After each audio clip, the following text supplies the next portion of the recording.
Kau begitu sempurna, di mataku kau begitu indah.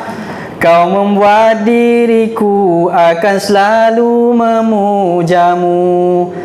Di setiap langkahku, ku kan selalu memikirkan dirimu. Tak bisa ku bayangkan hidupku tanpa cintamu. Anna qadarullahi ajmalu min umniyatika. Sesungguhnya takdir yang aku tentukan untuk kamu hari ini itu lebih cantik daripada apa yang kamu impikan. Sesungguhnya manusia ni boleh menghilangkan segala kebaikan kau hanya kerana satu kesalahan. Tapi beza dengan Tuhan kita, Allah boleh menghapuskan segala keburukan kita hanya dengan satu kali taubat saja. Fa ayyuma ahaqqu bi talbi ridha. Maka pada siapakah yang kita layak minta redha, sama ada manusia atau Tuhan? Fikir-fikirkan dan selamat beramal.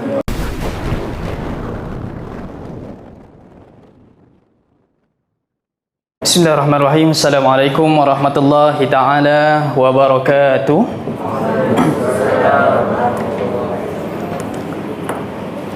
Nawaitu ta'alluma wa ta'lim wa tadhakkura wa tadhkir wa naf'a wal intifa' wal ifada wal istifada wal hatha 'ala at-tamassuki bi kitabillah wa sunnati rasulillah wa da'a ila al-huda wa dalalah 'ala al-khairi ibtigha'a wajhillah wa mardatihi wa qurbihi wa thawabihi lillahi ta'ala. Sahaja kami hadir ke program pada pagi ini untuk mempelajari ilmumu, mengambil manfaat daripada sirah nabimu kerana Allah Ta'ala, lillahi ta'ala. Man salaka tariqan yaltamisu fihi ilman sahalallahu lahu tariqan ilal jannah.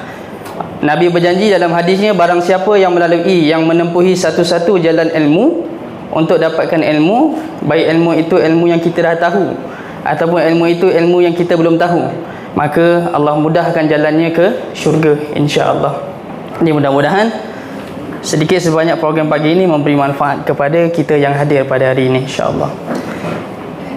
Allahumma iftah alaina hikmataka wa anshur alaina min khazaini rahmatika ya arhamar rahimin. Rabbana shrah lana sudurana wa yassir lana umurana wahlul 'uqdatam min lisanina yafqahu qawlana, amma ba'd.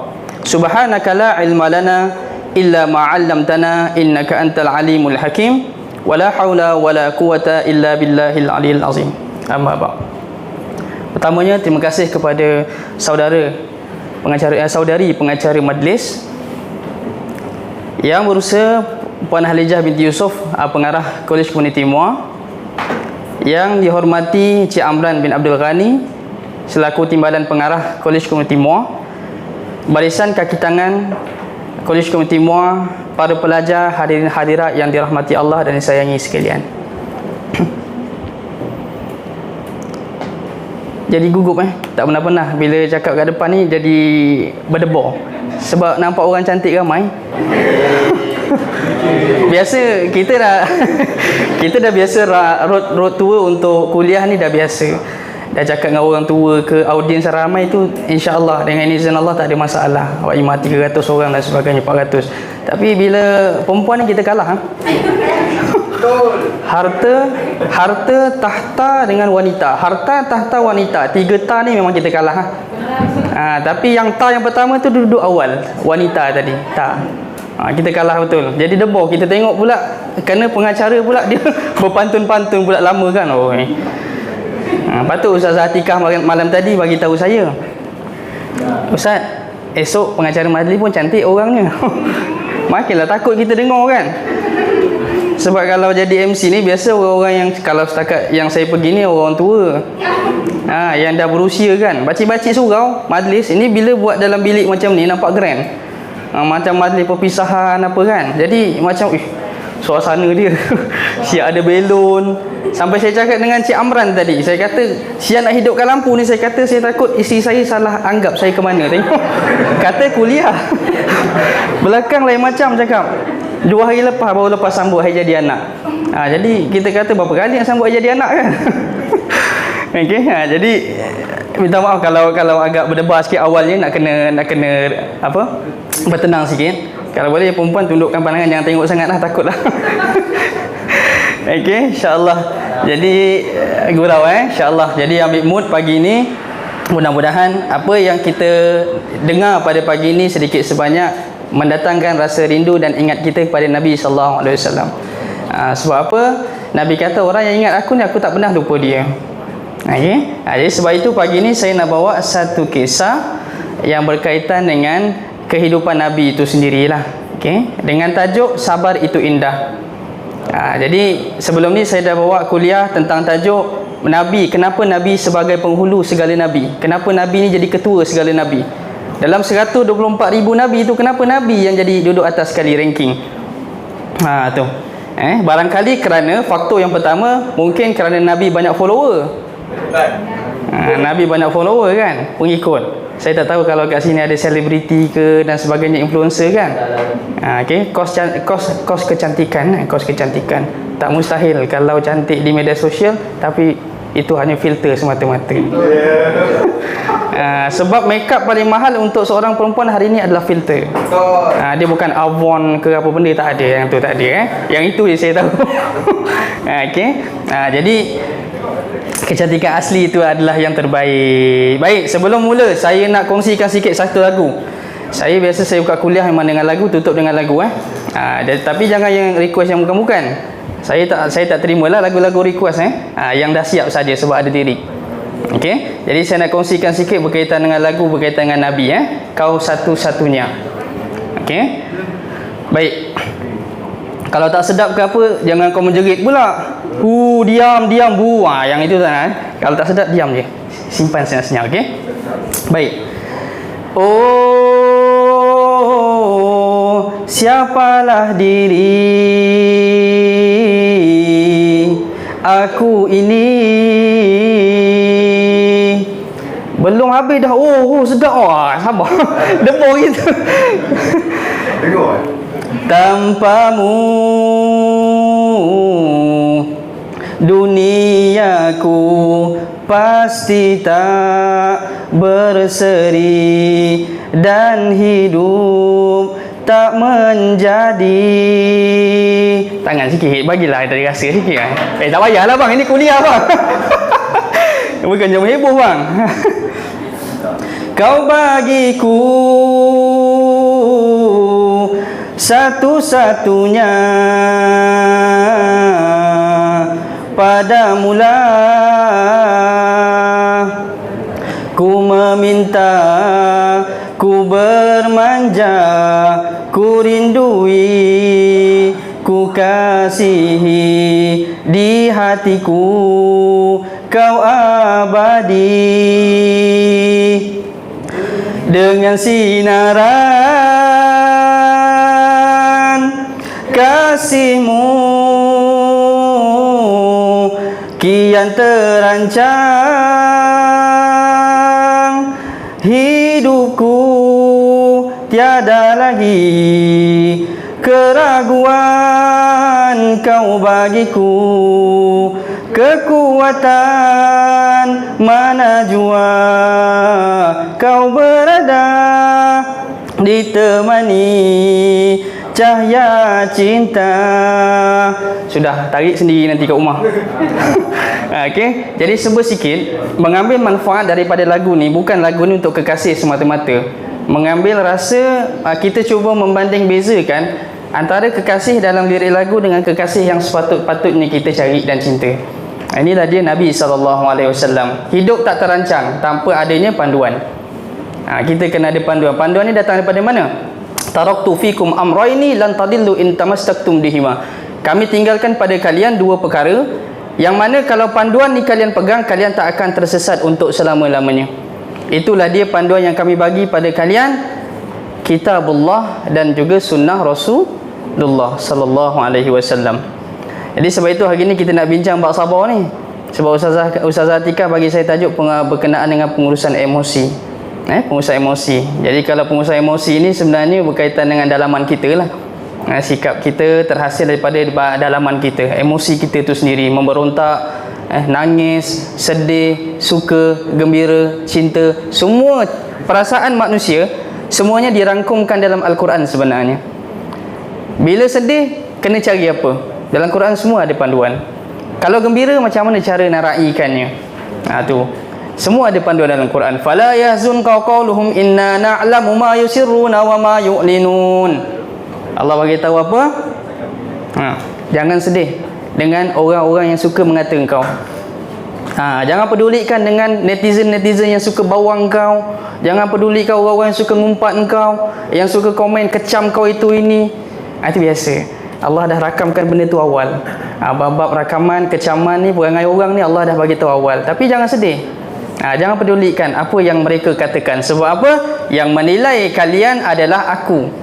Yang menilai kalian adalah dari segi amalannya dan juga dari segi ketakwaannya adalah aku. Innallaha la yanzuru ila suwarikum wa amwalikum walakinnallaha yanzuru ila qulubikum wa a'malikum.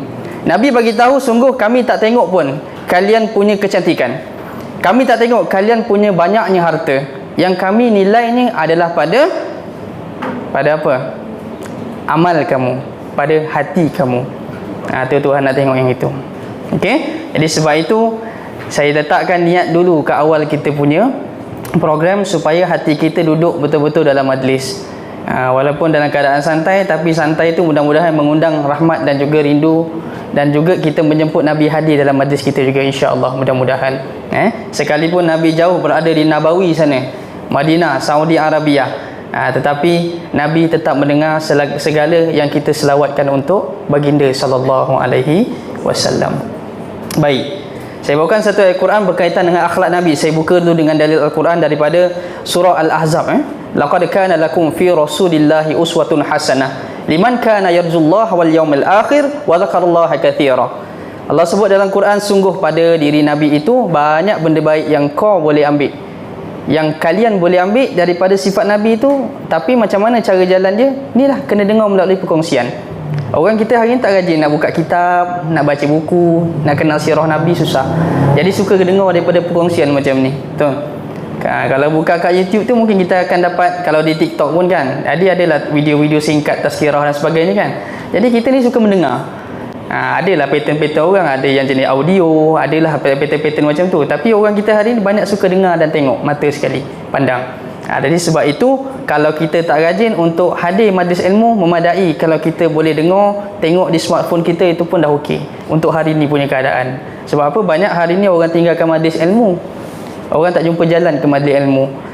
Jadi semata-mata duduknya di smartphone sahaja, tak gimana pun duduk situ. Jadi kalau tak dapat hadir majlis ilmu, usahakan untuk dapatlah kita ikut majlis tu dalam smartphone pun memadai. Okey? Jadi sebab itu Allah bagi tahu Nabi itu pada dia banyak contoh teladan yang baik. Baik dari segi susah Nabi ke, baik dari segi Nabi gembira, Nabi senang, Nabi meraihkan manusia, Nabi marah macam mana, semua ada cerita. Tetapi semua itu ada garis panduan, ada SOP dia. Ada SOP. Nabi ni buat sesuatu perkara, semuanya ada SOP. Yang mana Allah bagi tahu dalam Quran juga, Allah sebut wama yantiqu anil hawa. Nabi itu tidaklah dia bercakap sembrono. Dia bukan cakap ikut dan suka dia. Semua yang Nabi katakan itu adalah wahyu. Jadi tak boleh cakap sembarang. Tak boleh kita tengok Nabi kata Nabi marah orang tu, oh ini Nabi ikut perasaan, Nabi ikut emosi. Tidak. Semuanya berlandaskan kepada wahyu. Sebab tu awal-awal Allah dah lock dulu perkataan tu. Nabi tidaklah dia bercakap melainkan dengan wahyu yang telah kami turunkan. Baik. Jadi satu lagi dari Al-Quran yang saya nak bawa adalah wama arsalnaka illa rahmatan lil alamin. Tidaklah kami utuskan dia, wahai Muhammad, satu-satunya sosok manusia yang lengkap dengan segala aspek. Aspek rohani, aspek jasmani, fizikalnya cantik, apa semua dah terangkum pada satu yang namanya Muhammad sallallahu alaihi wasallam. Sebab itu dia jadi rahmat. Sebab apa? Kerana Nabi kita ada hari ini. Sebab kerana Nabi lah kita dapat rahmat. Nabi minta umat akhir zaman jangan sampai kena bala dan sebagainya, kerana Nabi kita hari ini selamat. Kalau ikutkan kepada umat-umat dulu punya cerita, umat-umat dulu punya cerita, kalaulah kita ni buat maksiat satu sahaja yang boleh mengguriskan perasaan Nabi, habis kita kena bala hari ni. Direct. Itu untuk hukuman umat-umat dulu. Itu sebab tu kita kena syukur Nabi ni jadi rahmat untuk kita. Sebab kerana dia kita selamat. Tak dapat semuanya kita buat salah, Allah tak bagi cash dulu. Sebab Nabi minta tangguh untuk kita. Nabi minta hold dulu. Bagilah nanti celup-celup dalam api neraka sikit-sikit, dapatlah rasa. Dia bukan dibayar cash. Kalau umat dulu Kalau agak-agak Nabi pun dah rasa tension, Nabi pun dah rasa marah, tak boleh nak dakwah dan sebagainya, waktu tu cash lah Tuhan bagi. Tapi sebab itu kita kena ingat jasa Nabi dengan kita besar. Antaranya apa? Nabi selamatkan kita daripada bencana ataupun balasan direct daripada Tuhan. Kalau tidak buka aurat, direct kita dapat balasan. Direct. Sebab tu kena hati-hati. Kita kena bersyukurlah kepada utusan yang diberi nama Nabi SAW. Baik. Ada seorang lelaki datang jumpa Nabi. Jadi dia tanya pada Nabi, siapakah manusia yang paling Allah cintai? Seorang lelaki datang jumpa Nabi, dia tanya pada Nabi, siapa manusia yang paling Allah cintai? Lalu Nabi jawab apa? Ahabbun nasi ilallah anfa'uhum linnas. Sebaik-baik manusia yang paling Tuhan cinta adalah mereka yang ada manfaat untuk manusia yang lain. Bagi manfaat untuk orang lain. Kalau kita hari ni nak bagi manfaat untuk orang lain tu macam mana? Apa yang kita boleh kongsikan? Berkongsi kekasih? Adakah itu dinamakan manfaat? Apa yang dikatakan kongsi di sini? Kongsi rezeki. Bermanfaat. Yang bermanfaat, yang kita boleh kongsi dengan orang dari segi ilmu. Kalau hari ni paling mudah yang percuma ilmu lah. Yang ilmu. Jadi kalau kata yang lain mungkin dari segi harta dan sebagainya mungkin sukar. Dari segi kemampuan dan sebagainya kita terbatas kat situ, mahdud. Jadi kita kena cari satu benda yang kita boleh bagi manfaat pada orang lain. Orang ambil daripada kita, kita dapat pahala, dia pun dapat pahala. Itu yang dinamakan sebagai jariyah. Itu jariyah.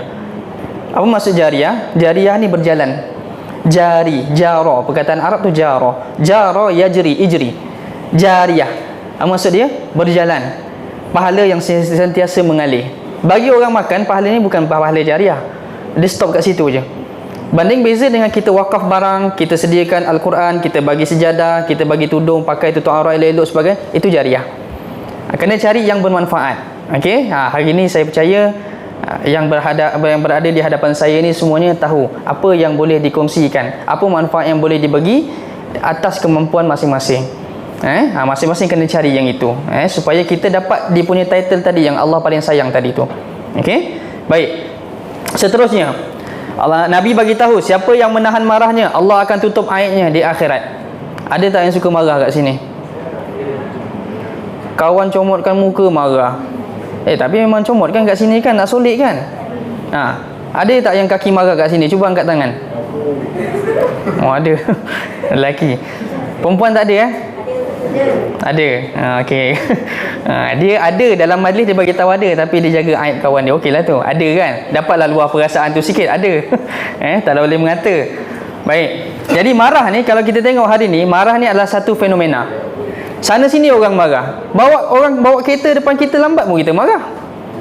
Pakcik nak ambil van kita, nak bawa pergi college pun lambat sikit pun dia marah. Kawan pakai kasut lain sebelah lain pun dia marah juga. Kawan tu yang lain, dia pula yang risau. Hari ni orang marah tak tentu arah. Tak tentu hala. Fenomena marah ni merata sana sini. Sebab tu saya bawa satu part sahaja daripada emosi ni. Saya ambil sikit je daripada bab marah. Sebab rata-rata kalau kalian tengok dalam hadis Nabi, dalam cerita-cerita sirah Nabi, yang dibesarkan skop tentang perbincangan emosi manusia ni adalah tentang marah. Marah, kena tinggal kekasih, confirm marah. Kan, ada crush tak balas balik cinta pun marah juga. Serba tak kena, semua nak marah orang hari ni. Tak tentu hala marahnya. Baik, jadi benci dan dendam ini sebenarnya mendatangkan satu sifat energi negatif dalam diri kita. Kita menjemput masalah dalam diri kita. Bila banyak benci dan dendam dengan manusia, kesan dia jadi buruk. Kita rasa tak puas hati, sentiasa manjam, simpan dalam hati kan. Sebab tu ada kaedah, cara nak luahkan perasaan tu jalan macam mana. Jalan meluahkan perasaan ni macam mana cara dia. Islam ajar yang itu. Dan bila bawa sifat marah, Allah pun sendiri tak akan bersama dalam perjuangan kita. Yang itu kena ingat. Sebab tu jangan marah-marah. Wa imma kita menuntut ilmu sambil ada perasaan marah tak suka dengan lecturer tegur kita. Hati-hati. Allah awal-awal dah tolak kamu sebagai penuntut ilmu. Datang menuntut ilmu nak rahmat, tetapi kita tak duduk dalam perjuangan Tuhan. Itu masalah. Okey, sebab itu kena elakkan sifat marah. Banyak-banyakkan jadi orang sabar. Sebab itu dalam agama kita minta jangan jadi orang pemarah. Jangan marah-marah. Sikit tak kena kita marah, sikit tak kena kita marah. Ini kena elak. Agama terangkan yang itu. Jangan mudah marah. Jaga emosi kamu, kontrol. Okey? Sebab marah ni boleh tengok daripada bahagian riak wajah muka.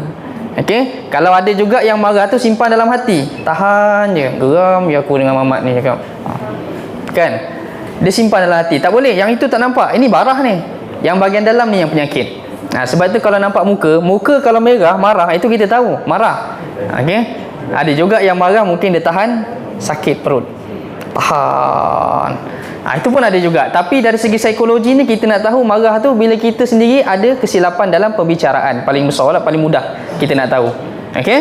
Jadi sebab itu Nabi ni kalau kita nak tengok dalam segala aspek, Nabi ni adalah manusia terbaik. Baik dari segi Nabi nak kontrol kemarahan dia, Nabi ada kaedah dia. Nanti saya bawakan di hujung kisah, nanti saya ada bawakan 2 kisah berkaitan dengan kisah Khatib bin Balta'ah, kisah sahabat Nabi yang dia betul-betul calahkan imej Nabi sebagai pemimpin zaman tu, dan juga satu lagi kisah berkaitan dengan Nabi Musa.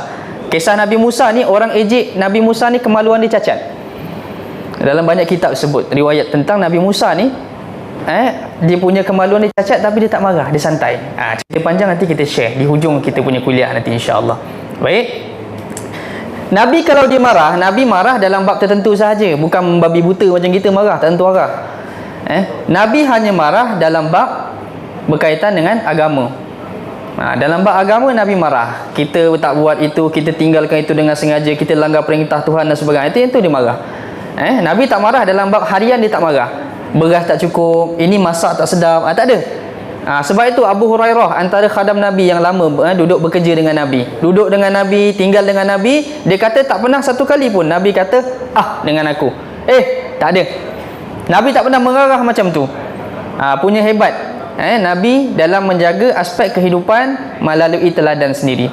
Dia ajar orang jangan marah. Jadi dalam bab-bab kecil macam tu janganlah kita nak melenting.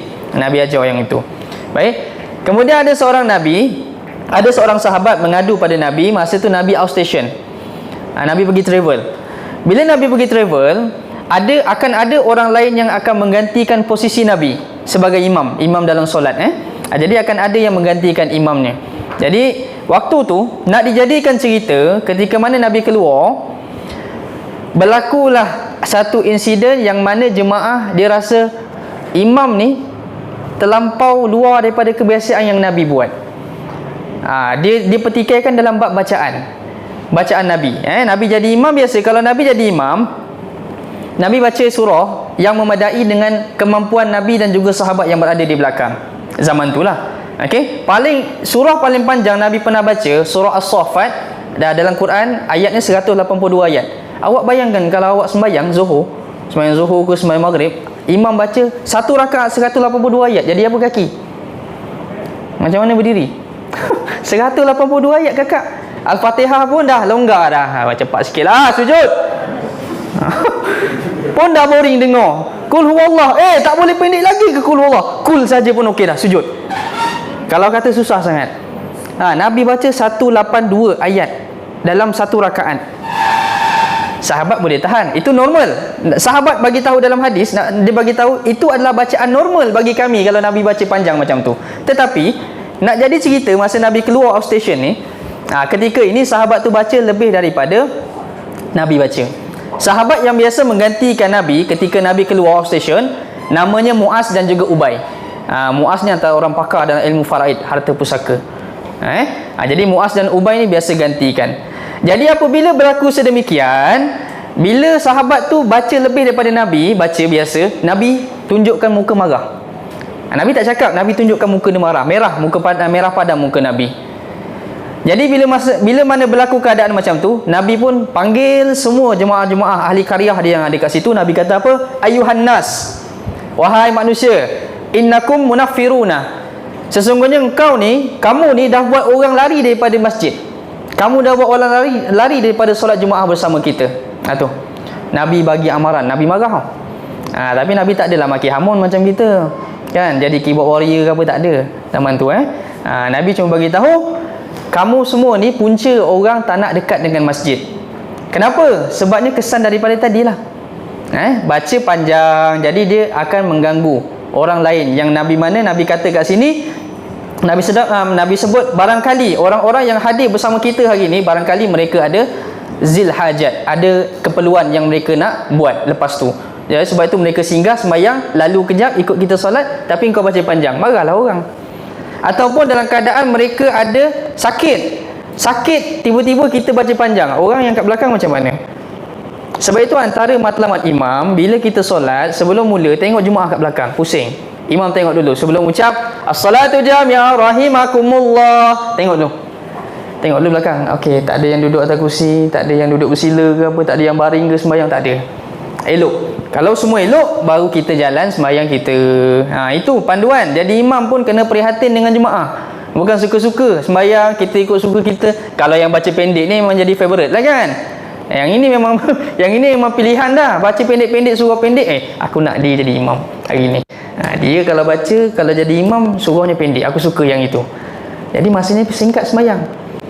Ada juga yang pattern macam tu. Tapi kena hati-hati. Kita bila solat, dalam bab solat pun masih berkira dengan Tuhan. Itu masalah hati kita. Baca nak pendek-pendek aja, nak cepat. Solat bukan cepat. Solat ini bukan ibadah ekspres.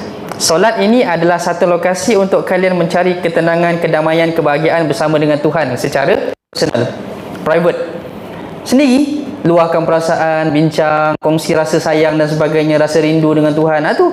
Inilah waktunya, inilah slot khas dia. 5 waktu satu hari slot. Tapi kat situ kadang-kadang orang kita gopoh, kejar. Sebab itu Nabi bagi pesanan dalam hadis. Nabi kata apa? Hati-hati, jangan sampai jadi pencuri dalam solat. Jangan jadi pencuri sembahyang. Kita sembahyang tapi digelar pencuri. Sebab apa? Banyak rukun yang kita ambil sambil lewa, celup-celup macam tu asal boleh. Rukuk tak cukup syarat, sujud tak cukup syarat, langgar habis makna tamakninah dalam perkataan kita tu. Sebab tu sujud berserta tamakninah, rukuk berserta tamakninah. Apa makna tamakninah? Apa makna tamakninah? Bertenang. Jadi bertenang ni maknanya cool down, relax.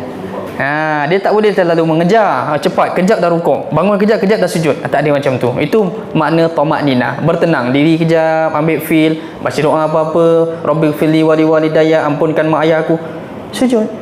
Sujud, tenang balik, rehatkan minda kita. Itu semua posisi-posisi untuk kita terapi sembahyang tu. Tapi sedar atau tidaklah kita ni kadang-kadang sembahyang asal boleh je. Jadi tak menghayati. Bila tak menghayati tu kita tak capai makna sembahyang. Okey. Jadi berbalik kita pada kisah tadi, bila Nabi dah marah, Nabi dah tegur, Nabi bagi tahu jangan sampai buat orang lari daripada masjid. Kerana kealpaan kita, kelekaan kita dalam mengambil tanggungjawab perhatikan orang kat belakang kita. Sama ada sakit ke, ada hajat dan sebagainya. Okey.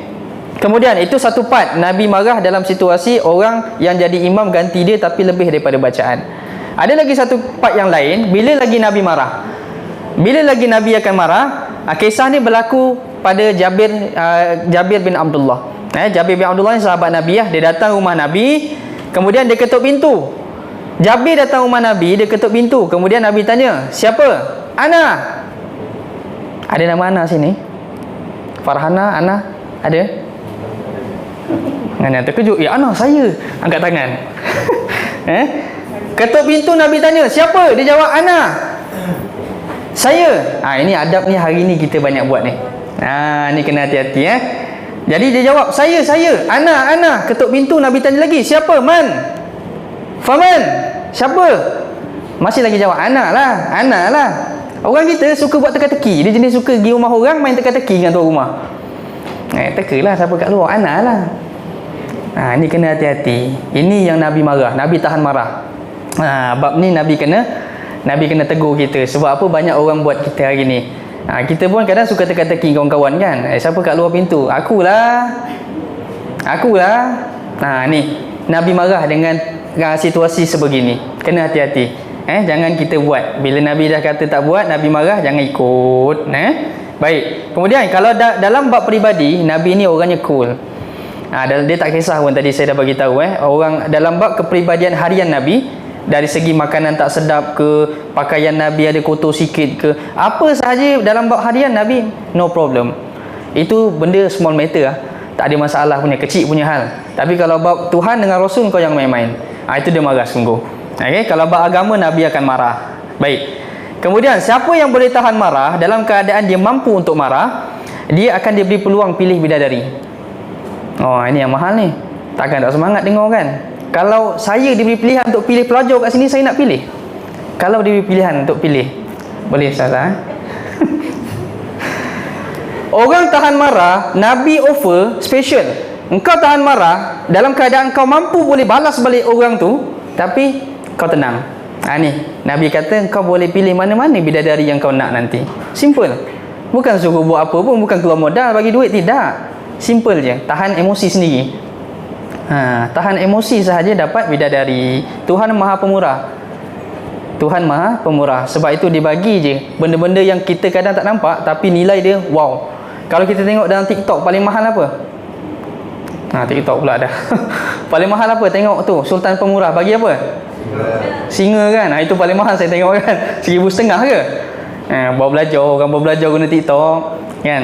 Jadi tengoklah orang bagi Sultan Pemurah, bagi singa dan sebagainya kan. Itu yang kita nampak nilai ni RM1,500, tak berapa besar. Yang Allah sebut dalam Quran kita tak kejar yang tu. Masalul ladzina yunfikuna amwalahum fi sabilillahi kamathali habatin ambatat sab'a sanabil fi kulli sumulatin mi'atu habbah wallahu yudha'ifu liman yasha. Orang yang sedekah dia bagi 1, kami balas 100. Tu. Orang yang bagi 7 dia bagi orang yang bagi 70 kami bagi 700. Ni gandaan-gandaan ni. Yang ini kita tak perasan. Benda tak nampak. Orang kita suka kepada fizikal. Dia suka yang fizikal sahaja. Yang nampak depan mata yang tu dia nak. Tapi jangan kita lupa segala janji Tuhan tak ada pun yang kita nampak. Janji Tuhan hari ni, akhirat nanti kita tak nampak hari ni. Dapat syurga.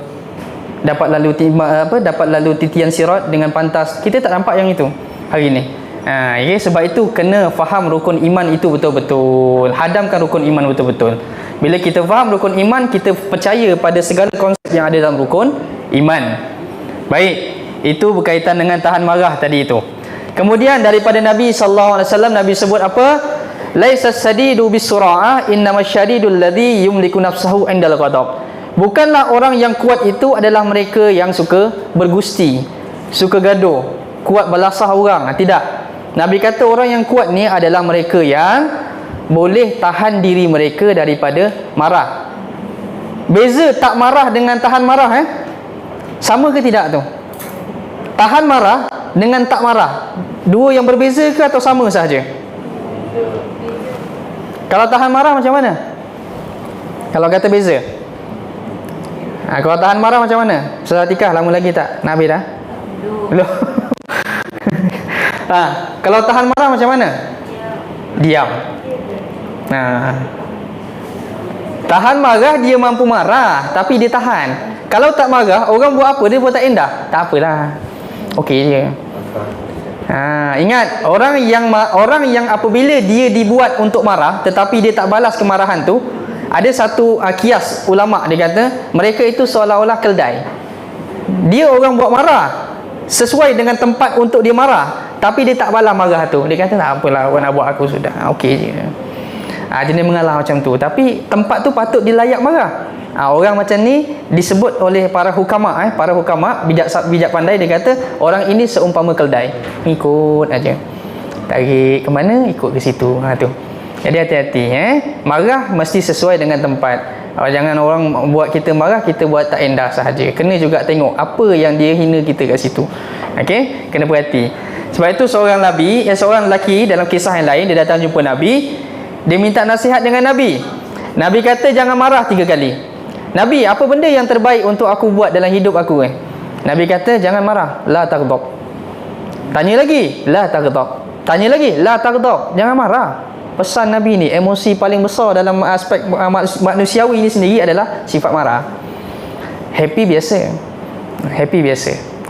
Jadi sebab itu maksud jangan marah ni bukan tak boleh marah, tetapi kena tahan marah. Kena tahan marah. Baik.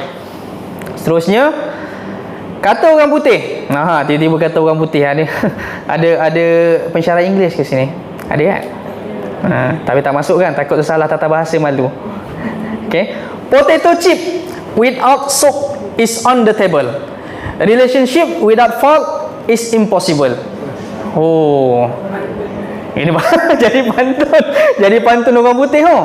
Ingatkan sampai ke apa punya pantun orang putih. Sebab apa? Rima akhir dia sama. Bel-bel table impossible. Itu je nak bagi tahu. Okay. Potato chip tanpa sop atas meja. Kalau terjemah bahasa Melayu tak sedap bunyi kan. Hubungan tanpa ada kesalahan itu mustahil. Kan tak sedap bahasa Melayu. Jadi kenalah translate bahasa orang putih. Okay. Jadi sama rima dia. Baik, mekanisme untuk mengharmonikan perihal emosi ini adalah dengan memaafkan. Ini dia. Al-Quran susun elok-elok tentang emosi manusia ni. Daripada marah, macam mana cara nak tenangkan. Daripada dah tenang tu, ada lagi kaedah dia. Hujung dia tu macam mana? Allah sebut dalam Quran. Jadi kita tengok. Baik, kemudian Nabi bersumpah pada 3 perkara.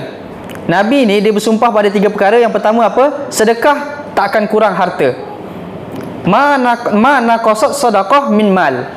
Tak akan pernah sedekah, tak akan pernah kurang harta orang yang bagi sahaja pada orang lain yang susah.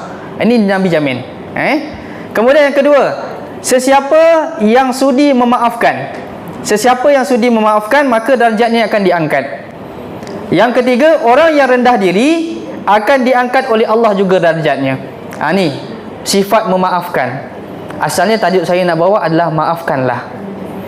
Maafkanlah. Orang sakitkan kita, orang tinggalkan kita, tak apa, maafkanlah.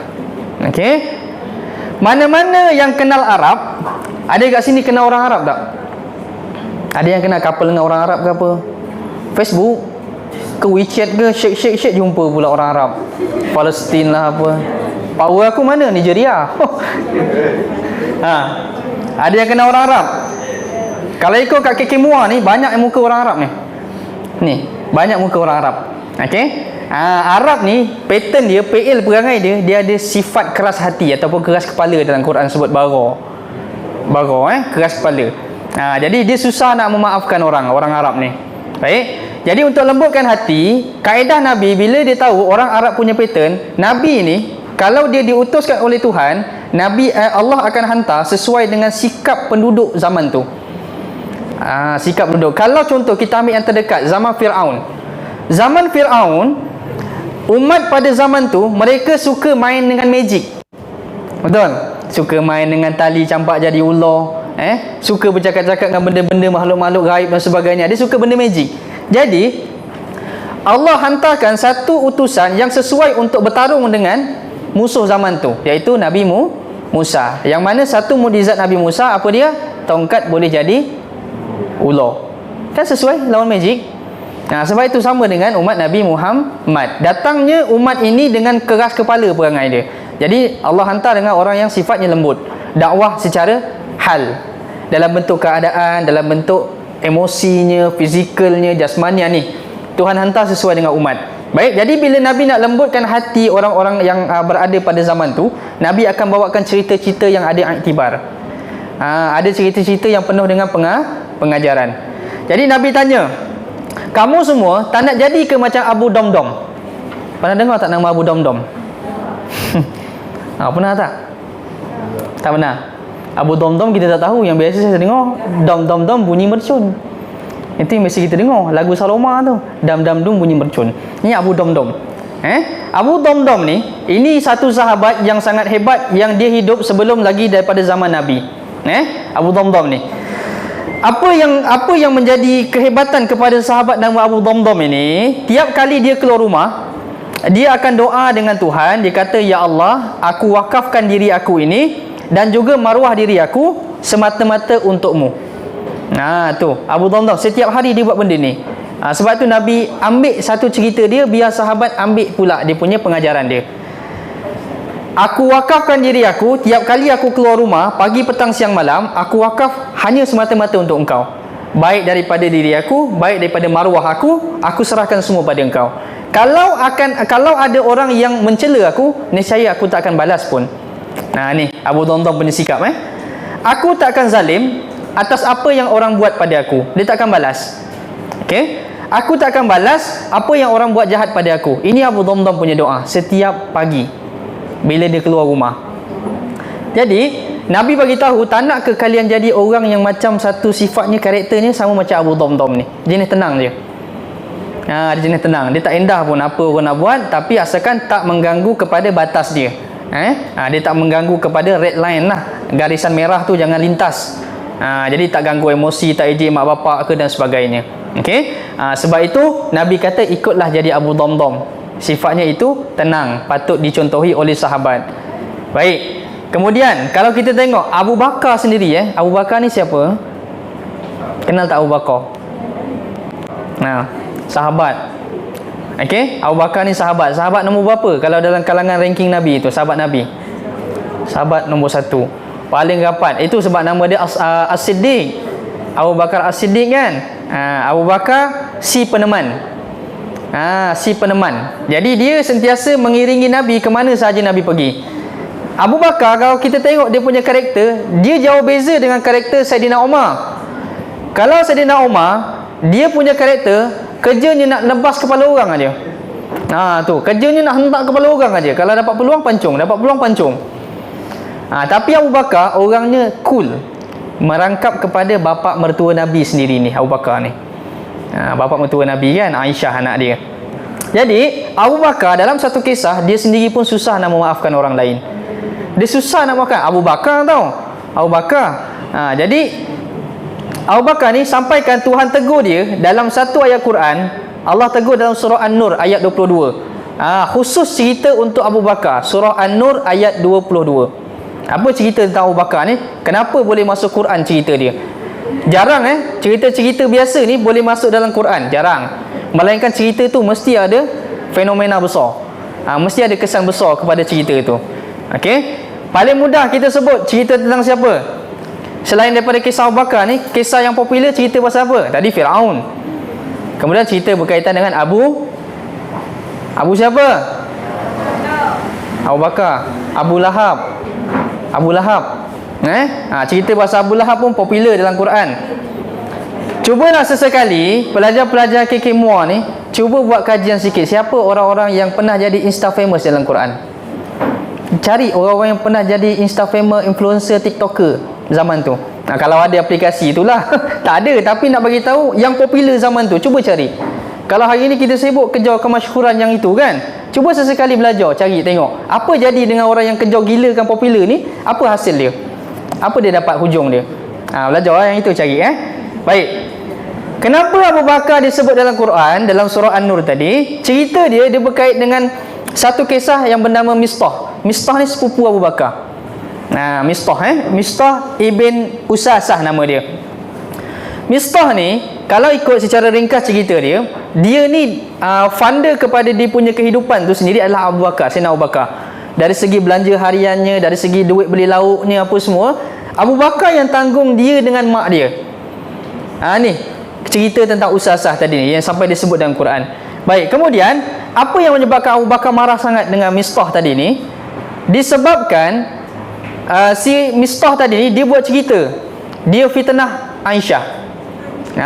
Ini orang fitnah ni. Abu Bakar sendiri marah dengan fitnah. Jadi dia fitnah, dia bagi tahu apa? Aisyah ni ada skandal dengan Safwan. Aisyah isteri Nabi ada skandal dengan Safwan.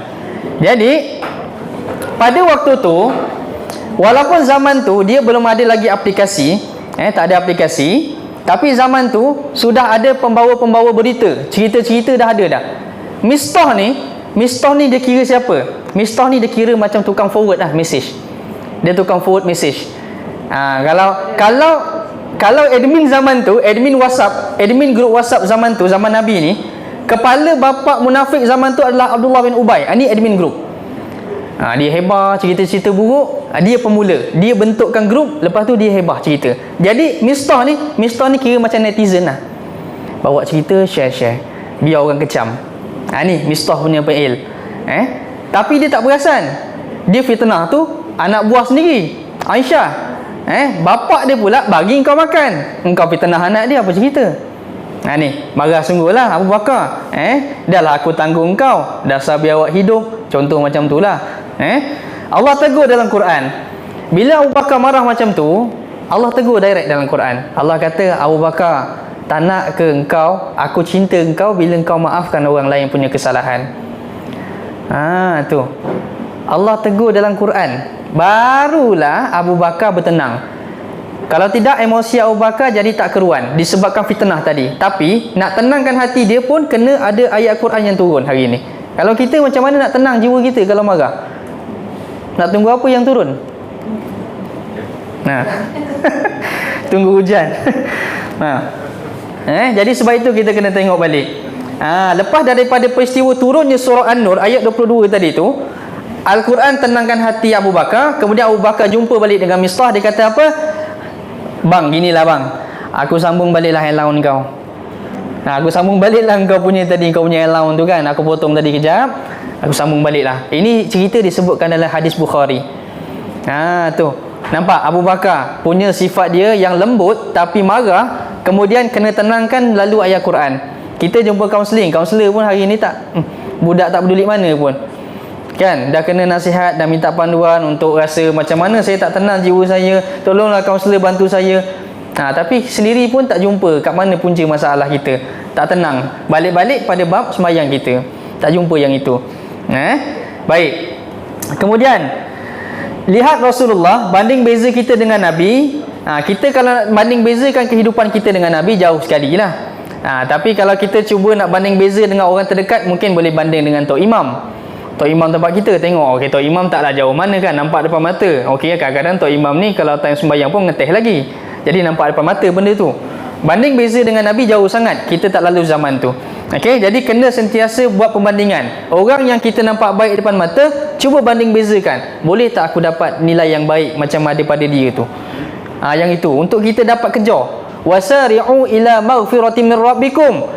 Tuhan bagi tahu, cepat-cepat kejar, cepat-cepat jadi orang baik, cepat-cepat kejar keampunan aku.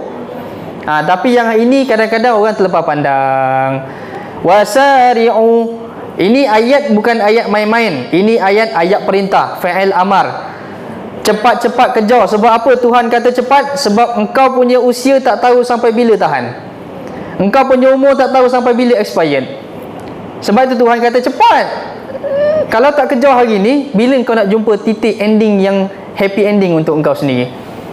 Tu. Sebab itu kena bersegera dalam mencari pengampunan Tuhan. Kalau kita tengok Nabi lain, kalau kita tengok dengan Nabi lain punya kisah, Nabi lain, umat-umat dia, majoriti semuanya sad ending. Ending dia mesti mati punya, sedih. Berbeza. Adalah satu kisah Nabi ni yang berkaitan dengan kisah happy ending, iaitu kisah Nabi Yusuf. Tahu kisah Nabi Yusuf? Tahu. Yang handsome aja kau tahu kan, yang itu aja. Betul lah, layaklah kecantikan kan. Jadi sebab itu kisah Nabi Yusuf antara satu kisah yang penuh dengan dramatik. Dibuang dalam telaga, kemudian dijual kepada pembesar Mesir. Apabila berlaku keadaan semikian, dia punya happy ending dia dapat jumpa adik-beradik semula. Itu surah Yusuf. Surah Yusuf ni, kalaulah ada producer filem, dia nak buat filem, sebenarnya surah Yusuf dalam Quran ni, dia dah pun dilengkapi dengan skrip lengkap cerita tu. Dialognya dah ada, situasinya dah ada, semua dah ada. Kalau ada pembuat filem ambil cerita surah Yusuf, dia gunakan dialog dalam Quran, selesai filem dia, tinggal jual. Ini filem Nabi Yusuf, lengkap dalam Quran cerita dia. Baik, seterusnya Nabi, kita tengok antara yang peristiwa yang membabitkan dengan emosi Nabi SAW itu sendiri berkaitan dengan peristiwa Nabi di Taif. Pernah dengar tak cerita pasal Taif? Ada tahu cerita pasal Taif? Pasal bumi Taif ni antara kisah yang terbesar, paling sedih dalam hidup Nabi. Paling sedih dalam hidup Nabi, kisah Taif. Tu Jadi bila sampai kota Taif, saya sendiri pun sampai kota Taif kan. Bila tengok suasana kota Taif, tengok ada Masjid Ahdas, tengok ada kebun kurma Utbah, Rabi'ah. Kemudian pergi pula ada satu masjid yang namanya Masjid Siku. Saya tengok depan mata benda-benda tu semua. Jadi bila berlaku sedemikian, kita kaitkan dengan pengetahuan sirah kita, bertambahlah kita yakin bahawasanya Nabi banyak kali susah untuk aku. Tu. Banyak kali Nabi susah untuk kita hari ni. Jadi sebab itu kita kalau nak ingat kesusahan Nabi, kita belik satu sirah yang namanya kisah Taif Nabi. Kisah Taif Nabi ni banyak dengan cerita sedih. Sebab apa? Aisyah pernah tanya dengan Nabi, isteri Nabi Aisyah radhiyallahu anha, dia tanya pada Nabi, "Wahai Rasulullah, selain daripada peristiwa Badar, perang Badar perang pertama dalam Islam, ada lagi tak peristiwa-peristiwa lain yang buat engkau rasa sedih bila ingat?" Aisyah pernah tanya pada Nabi, ada tak peristiwa selain daripada perang Badar yang buat engkau sedih kalau kau duduk sorang-sorang kau ingat cerita tu? Nabi kata apa? Ada. Itulah cerita berkaitan dengan kisah Taif. Yang mana kisah ini sangat popular, berkaitan dengan perjuangan Nabi bersama dengan anak angkat pergi ke Taif nak berdakwah. Kalau ikutkan, kota Taif tu bukan tempat yang jarang Nabi sampai. Kota Taif ni kampung Nabi. Kota Taif ini kampung Nabi. Sebab nenek Nabi yang namanya Atikah pernah duduk di situ. Atikah pula dah. Tengok terus ustazah. Oh, saya ke? Nenek Nabi namanya Atikah. Duduk di Taif, kampung halaman Nabi sendiri. Nabi datang balik kampung. Ingatkan orang kampung terimalah dia sekurang-kurangnya kan. Lepas dakwah Nabi dia tolak di Mekah, Nabi cari tempat. Dia kata mungkin Taif boleh kot, sebab Taif ni ramailah saudara mara. Mungkin dia orang boleh terima aku. Nabi pergi sana. Jadi bila Nabi sampai sana, Nabi cedera teruk. Ini cedera teruk ni bukan sahaja semasa cerita Taif, Nabi juga pernah cedera semasa perang Badar. Perang Badar Nabi pun, perang Badar dan Uhud pun Nabi teruk juga. Okey. Nabi teruk semasa perang Uhud ni, perang Uhud kita ambil perang Uhud. Semasa Nabi perang Uhud, Nabi cedera teruk, yang mana peristiwa perang Uhud ini berlaku semasa tahun 3 Hijrah.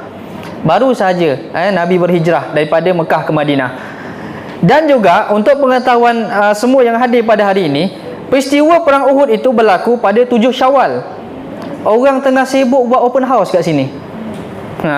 Bayangkan, kita tengah seronok sambut raya Syawal, Nabi 7 Syawal perang dengan cedera teruk. Zaman Uhud dulu. Tu dia. Orang kita tak ingat dah 7 Syawal ikutlah open house dulu. Ni Nabi susah untuk kita. Time kita hari raya Jadi lepas peristiwa daripada Taif itu, Nabi duduk termenung. Nabi cakap apa? Kemana aku nak bawa agama ni lagi kalau kat sini sahaja kesudahannya? Mana aku nak bawa pergi lagi agama? Masa hijrah Nabi pergi hijrah dengan Abu Bakar. Bila Nabi sampai dengan Abu Bakar di pertengahan padang pasir, tempat yang luas, Abu Bakar ni tak senang duduk. Kejap pergi depan Nabi, kejap pergi belakang, kejap pergi kiri, kejap pergi kanan. Abu Bakar, Nabi tanya, dah buat apa engkau macam ni? Kejap ke sana, kejap ke sini, apa yang kau risau? Jadi apa yang Nabi bagi Abu Bakar bagi tahu, dia kata, gini wahai Rasulullah, aku ni niatnya nak jaga engkau. Kurang-kurang kalau ada musuh serang, akulah yang kena dulu. Aku yang kena dulu. Ni semangat penyayangnya sahabat yang ada yang bernama Abu Bakar ni. Dia perjuangkan nyawa dia dulu, letakkan Rasul ke atas. Ni Abu Bakar Jadi sebab itu Abu Bakar ni nilai dia mahal di sisi Nabi. Sebab itu dia layak jadi pengganti khalifah pertama dalam Islam. Sebab itu dia pernah kata dengan Nabi, wahai Rasulullah, kalau musuh serang aku, kalau aku mati, aku sahaja yang mati. Tapi kalau musuh serang kau dan kau mati, maka Islam pun akan mati. Tu punya bisa Abu Bakar sebut. Satu sahabat yang sangat sayang dengan Nabi sallallahu alaihi wasallam, daripada hidup sampai ke mati duduknya berdamping dengan Nabi sallallahu alaihi wasallam. Jadi Nabi kata, semasa dia keluar daripada bumi Taif tu, dia pergi langkah, dia tak sedar. Jalan kaki dia tadi tu, dia keluar dalam keadaan sedih dan keadaan nangis. Lepas dia jumpa Ahdas dan sebagainya. Ahdas ni orang pertama yang masuk Islam di bumi Taif zaman tu. Ahdas ni kira macam, kita kata macam kuli lah. Kuli dia macam kuli, macam pekerja saja, pekerja kebun. Pekerja kebun. Jadi Ahdas ni dia percaya dengan Rasulullah. Sebab apa? Rasulullah tahu cerita tentang Nabi yang pernah hidup di tempat, di kawasan, di kota kelahiran Ahdas tadi, iaitu negeri Ninawa. Ini cerita panjang pula, cerita Nabi Yunus. Okey, tak apa. Jadi bila dia tahu, Nabi ni tahu yang Rasulullah adalah adik bongsu kepada Nabi Yunus. Jadi ketika itu dia percaya bahawa betul lah ini Nabi. Sebab apa? Nabi Yunus punya kehidupan, tahun dia hidup tu jauh daripada kehidupan zaman Nabi yang ada sekarang. Tahun dia beza. Tahun beribu tahun beza dia. Jadi sebab itu dia kata, macam mana kau boleh tahu detail tentang Nabi Yunus sedangkan kau tak ada kat zaman tu. Itu yang buatkan Ahdas percaya. Ringkas cerita, dia percaya dengan Nabi, dia beriman dengan Nabi. Bila dah selesai beriman, Nabi keluar daripada kota Taif. Nabi jalan kaki tak perasan, dalam keadaan sedih dan nangis bersama Zaid bin Harisah. Ketika itu Nabi perasan dia dah sampai di satu mikot yang sekarang ni orang haji dan umrah pakai. Nama mikot tu adalah Qarnul Manazil. Qarnul Manazil. Mikot ni adalah mikot tempat jemaah yang datang daripada luar Mekah nak buat umrah, nak buat haji, datang lalu situ. Biasanya mikot ini adalah mikot laluan untuk orang-orang yang datang daripada Najat. Najat ataupun orang yang datang daripada Indonesia dan Malaysia lah. Daripada kita lah, tempat kita. Daripada atas kapal terbang, kita akan mikot di situ. Okey, itu Qarnul Manazil. Nabi tak perasan sampai situ. Soalan dia, berapa jauh Nabi jalan kaki dalam keadaan dia tak perasan dia dah sampai kat situ? Daripada kota Taif ke Qarnul Manazil. Agak-agak berapa jauh? Jauh tu berapa? Jawapan jauh tu senang, jauh. 50 km. 50 km jalan kaki tak sedar, pegang kepala, usap air mata. Dah 50 km kita jalan, dah sampai Qarnul Manazil. Sekarang ni ada masjid kat situ, tempat mikot, tempat orang umrah dan haji niat, pasang niat. Baik, jadi itu sebab kita tengok Nabi sendiri pun tengok emosi dia. Bila dicederakan pun Nabi pun menangis, sama macam biasa, manusia biasa. Nabi ni dia ada naluri basyariyah, naluri kemanusiaan yang sama macam kita. Gembira, sedih, rasa dicintai, rasa disayangi, itu rasa biasa. Itu Nabi. Yang menjadi perbezaan, pemisah antara kita dengan Nabi adalah mukjizat dia. Mukjizat dia, kelebihan dia, itu jauh beza dengan kita, tak sama. Tapi dari segi naluri emosi dia macam kita hari ni. Rasa sakit, cucuk jarum, luka tangan pun pedih. Sama. Sebab itu Nabi luka. Boleh je kalau Nabi minta supaya Tuhan lindung aku supaya aku ni kebal, tak ada kena apa-apa ancaman. Tapi Nabi kata nak tunjuk pada kita kisah ni, Nabi ni tunjuk kita juga adalah manusia biasa yang perlu mengharap balik pada yang esa. Itu sebab Tuhan Rasulullah tunjuk pada kita contoh melalui teladan kisah Taif ini sendiri. Baik, Nabi punya pattern dia dalam kehidupan dia untuk kawal emosi Nabi ni, dalam dia nak kawal dia punya perasaan dia. Dia kalau nak cari satu-satu kebaikan ataupun satu-satu kelemahan yang boleh diperbaiki, dia akan bandingkan perbezaan kehidupan dia dengan senior-senior sebelum ni.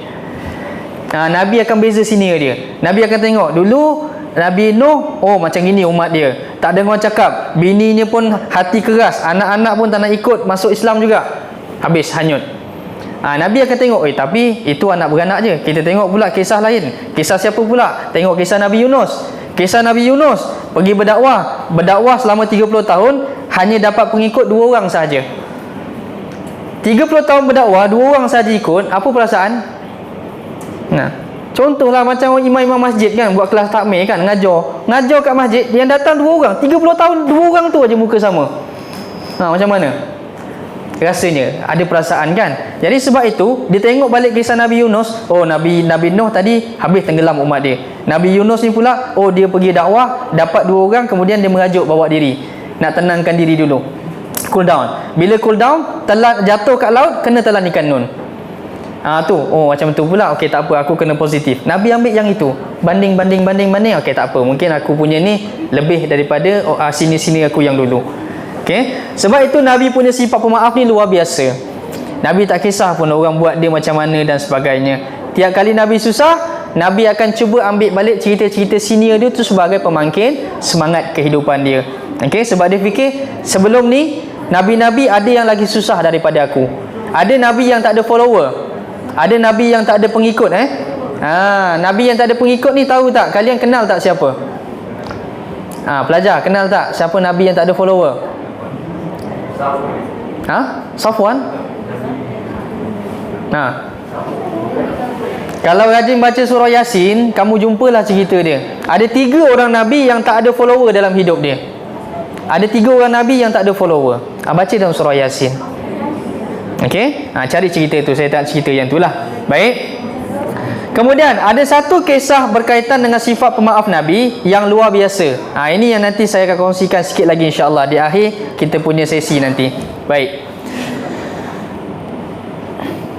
Okey, dah lapar ke apa? Apa macam dah lapar? Kalau dah lapar kita berhenti sekejap makan, nanti saya sambung balik Bibil. Belum tak. Baik, di antara ciri ahli syurga, ni kalau ada ciri ni kamu ahli syurga lah hari ni. Di antara ciri ahli syurga dan juga akhlak yang baik itu adalah menahan kemarahan. Ini orang kalau ada yang jenis sabar macam ni, kamu orang syurga, kamu ahli syurga. Ciri-ciri dah ada. Okey? Wasari'u ila maghfiratin min rabbikum wa jannatin 'arduhas samawati wal ard u'iddat lil muttaqin. Bersegeralah kalian dalam mengejar keampunan dan juga rahmat daripada Allah. Kerana orang-orang yang kejar keampunan daripada Tuhan ini, kami sediakan satu syurga yang terbentang luas antara langit dan bumi. Khas kami bagi, special uiddat, kami bagi pada mereka yang bertakwa. Ni ayat last Allah sebut uiddat lil muttaqin. Siapa yang dapat ni? Yang kejar keampunan. Tapi yang kejar tu tengok pula macam mana syarat dia apa. Syarat dia mesti orang takwa, mesti takut dengan Tuhan. Bukan kejar, aku dah bertaubat tapi buat balik, aku dah bertaubat tapi buat balik. Masalah. Ni uiddat lil muttaqin. Buat satu kali, mohon taubat terus, tak buat lagi. Ni orang yang bertakwa. Kemudian Allah sambung lagi dalam surah Al-Imran ayat 133 134. Alladzina yunfikuna fis sarra'i wad dharra wal kaziminal ghaiza wal 'afina 'anil nas. Allah bagi tahu dalam surah ayat 134 ini, mereka-mereka yang mendermakan harta mereka, yang bagi sedekah pada orang lain dalam keadaan senyap dan juga terang-terangan. Ada yang jenis bagi senyap, ada yang jenis hulur tapi nak kena ada kamera kan. Tak apa, kira bagi juga tu. Tapi terpulang yang itu, nilai dia, niat dia dan sebagainya. Tapi Tuhan iktiraf juga orang macam ni. Orang yang macam ni juga dihargai oleh Tuhan sebab memberi tadi, sifat memberi. Kongsi pada orang susah. Memberi ketika kita senang itu biasa. Tapi memberi time kita susah itu luar biasa. Time susah tak ada, RM5 je. Kawan susah, minyak motor habis, kita ada RM5 pula. Nak tunggu alarm belum masuk, tak apa, kau ambil RM3 aku dapat RM2 pun okey. Susah sendiri.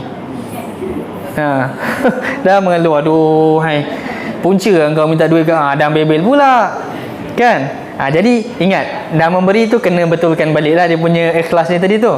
Okey, mereka yang memberi sama ada terang-terangan ataupun secara senyap. Kemudian mereka yang mampu menahan kemarahan. Ini Allah sebut jelas dalam Quran.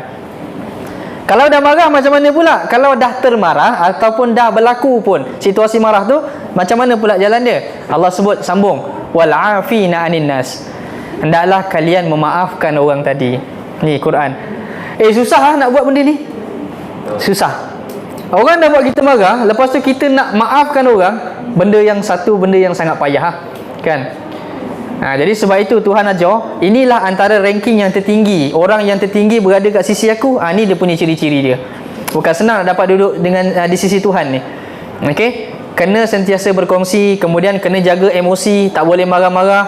Kemudian kena juga kalau kita marah orang, kita kena maafkan orang itu. Kena jadi pemaaf. Kerana apa? Kerana sesungguhnya Allah itu Maha penyayang. Allah ini sifatnya ihsan, suka pada orang yang buat baik. Sebab itu kita kena tengok ada tak dalam diri aku ciri-ciri yang disebutkan tadi. Kalau ada, kamu ahli syurga lah insya-Allah. Baik. Orang sabar, dia punya keistimewaan dia dapat makam ihsan. Makam ihsan ni antara makam yang tertinggi di sisi Tuhan. Apa maksud ihsan? Ihsan ini ulama sebut anta'budallah ka'annaka tarah fa in lam takun tarah fa innahu yarak.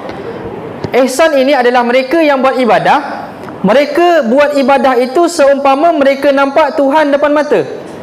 Kalau mereka tak nampak Tuhan depan mata, mereka akan menganggap seolah-olah Tuhan pula yang nampak aku. Itu ihsan. Sebab itu bila kita nak buat baik, kita nak buat buruk, terutama yang buruk lah, fikirkan tentang yang ini, ihsan tadi. Kalau dengan ihsan dengan Tuhan kita boleh jaga, selamatlah hidup kita insya-Allah. Baik. Sebab itu orang putih kata apa? Forgive for good. Maafkan tu adalah benda yang baik, yang bagus. Forgive for good. Okey? Sebab itu kena ambil positif pada sifat pemaaf. Walaupun kadang-kala ianya sangat pahit, sangat perit. Bukan senang nak maafkan orang kan? Okey, baik. Seterusnya, intipati agama. Kita punya otak kita ni, otak ibadah kita sebenarnya dia ada dua fungsi dia. Ada dua dia punya cabang dia. Yang pertama, cinta kepada Tuhan. Cinta kerana Allah. Yang kedua, marah pun kerana Tuhan. Itu intipati ibadah. Okey. Kemudian marah ni boleh jadi ibadah. Bila marah boleh jadi ibadah? Pelajar saya tanya, bila marah ni boleh jadi ibadah? Saya nak marah dah ni.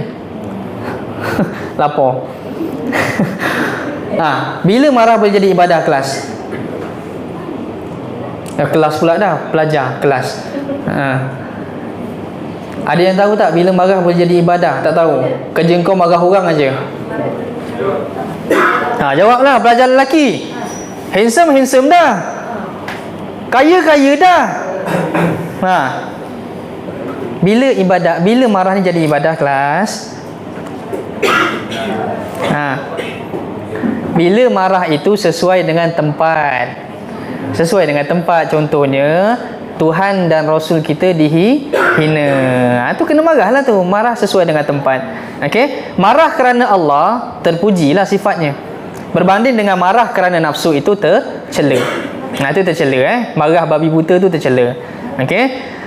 Marah juga kita boleh, tadi saya dah bagi tahu, marah ni boleh nampak daripada pelbagai sudut lah. Yang pertamanya mungkin nampak daripada riak muka dia tadi, ekspresi dia tu. Nampak orang ni marah. Okey, ada juga yang simpan dalam hati. Yang hati ni yang tadi yang sakit. Ada juga yang orang marah dia menaip. Menaip ni orang kita hari ni suka. Banyak keyboard warrior ni. Letak kat status WhatsApp. Bangsat engkau tadi, kau ambil makanan aku time majlis. Dalam dia hanya berani dalam skrin aja. Menaip. Cakap depan-depan, kau kenapa ambil makanan aku? Susah sangat ke nak cakap?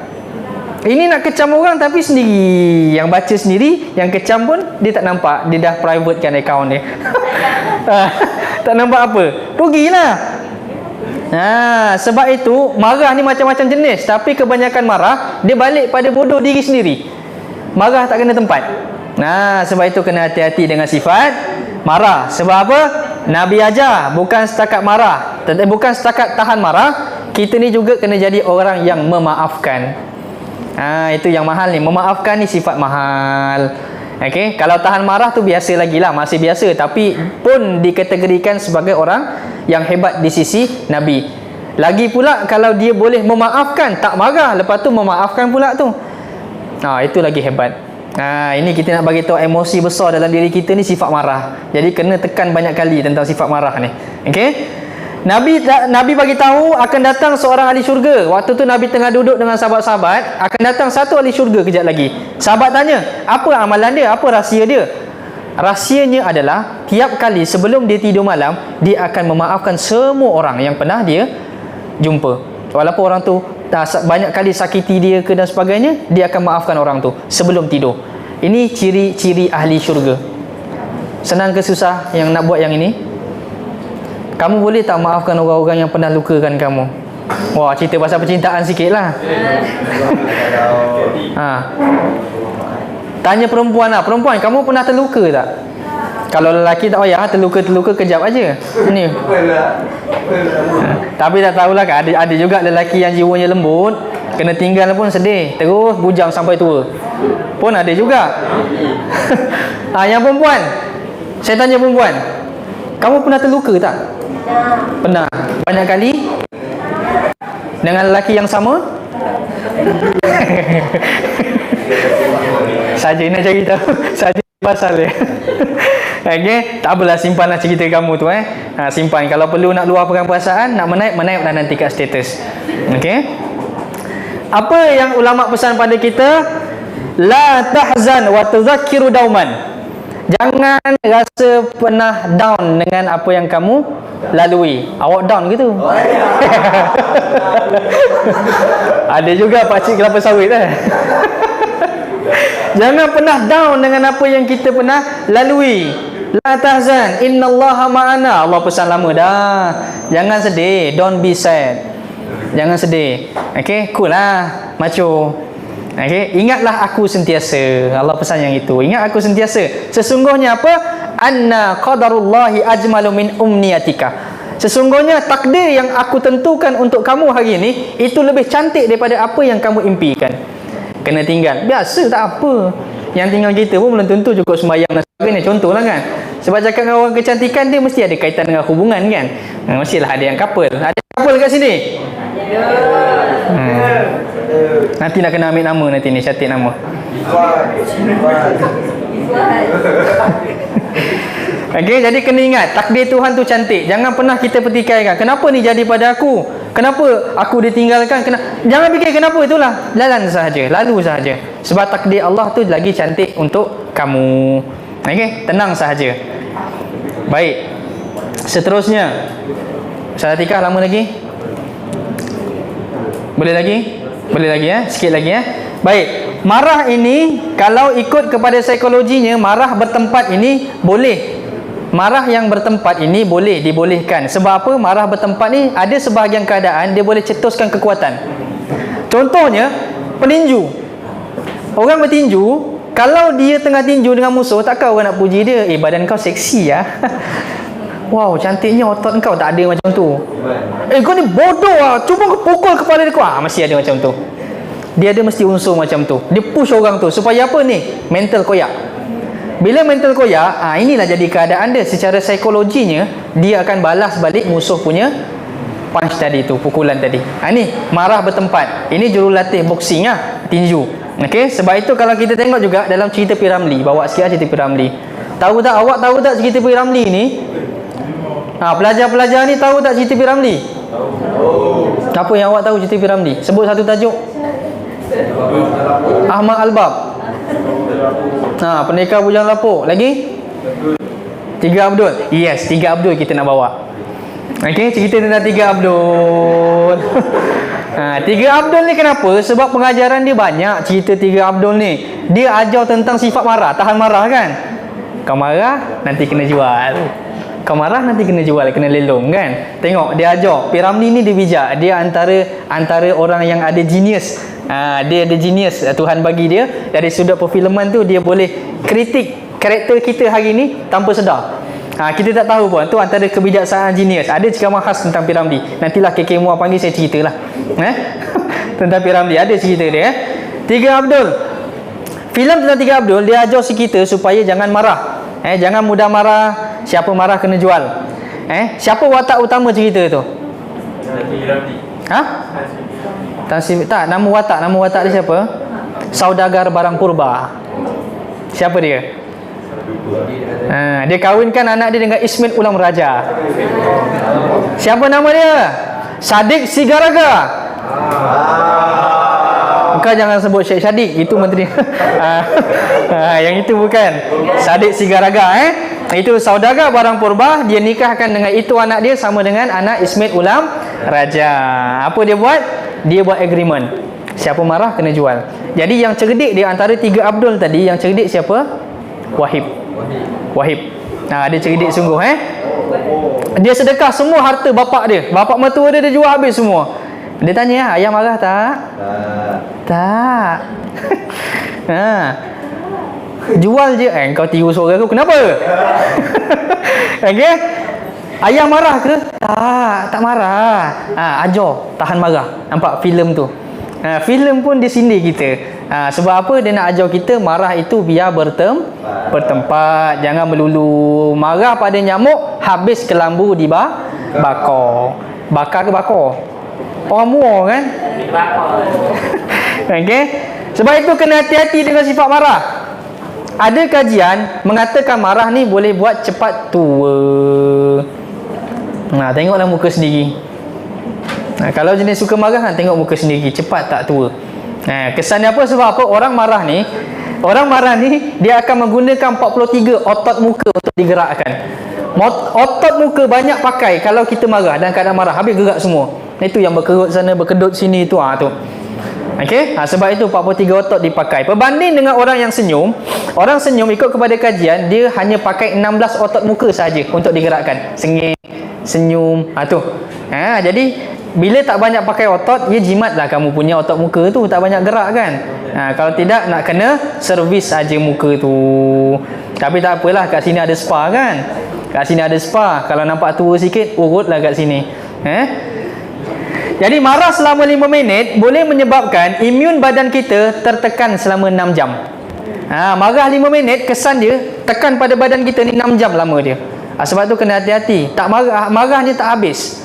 Dah makan pun marah, dah bagi makan pun marah, dah tidur, bangun tidur pun marah. Marah je. Bila nak selesai?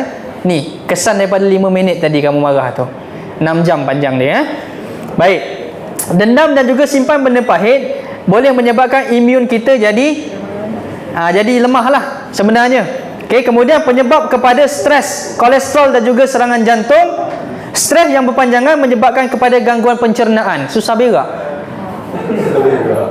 Orang yang marah-marah ni, dia punya sistem pencernaan dia tak stable. Pencernaan dia tak elok. Kejap cerit, kejap elok. Ni hati-hati orang marah. Yang ketawa tu dia mesti pemarah ni. Tiba-tiba dia suka hari ni. Kemudian orang yang mudah tersinggung, itu tadi marah. Orang yang mudah tersinggung penyebab kepada penyakit insomnia. Apa insomnia? Susah tidur malam. Tak cukup tidur, susah tidur malam kan, susah tidur. Kemudian ketakutan yang berlebihan akan menyebabkan penyakit ginjal.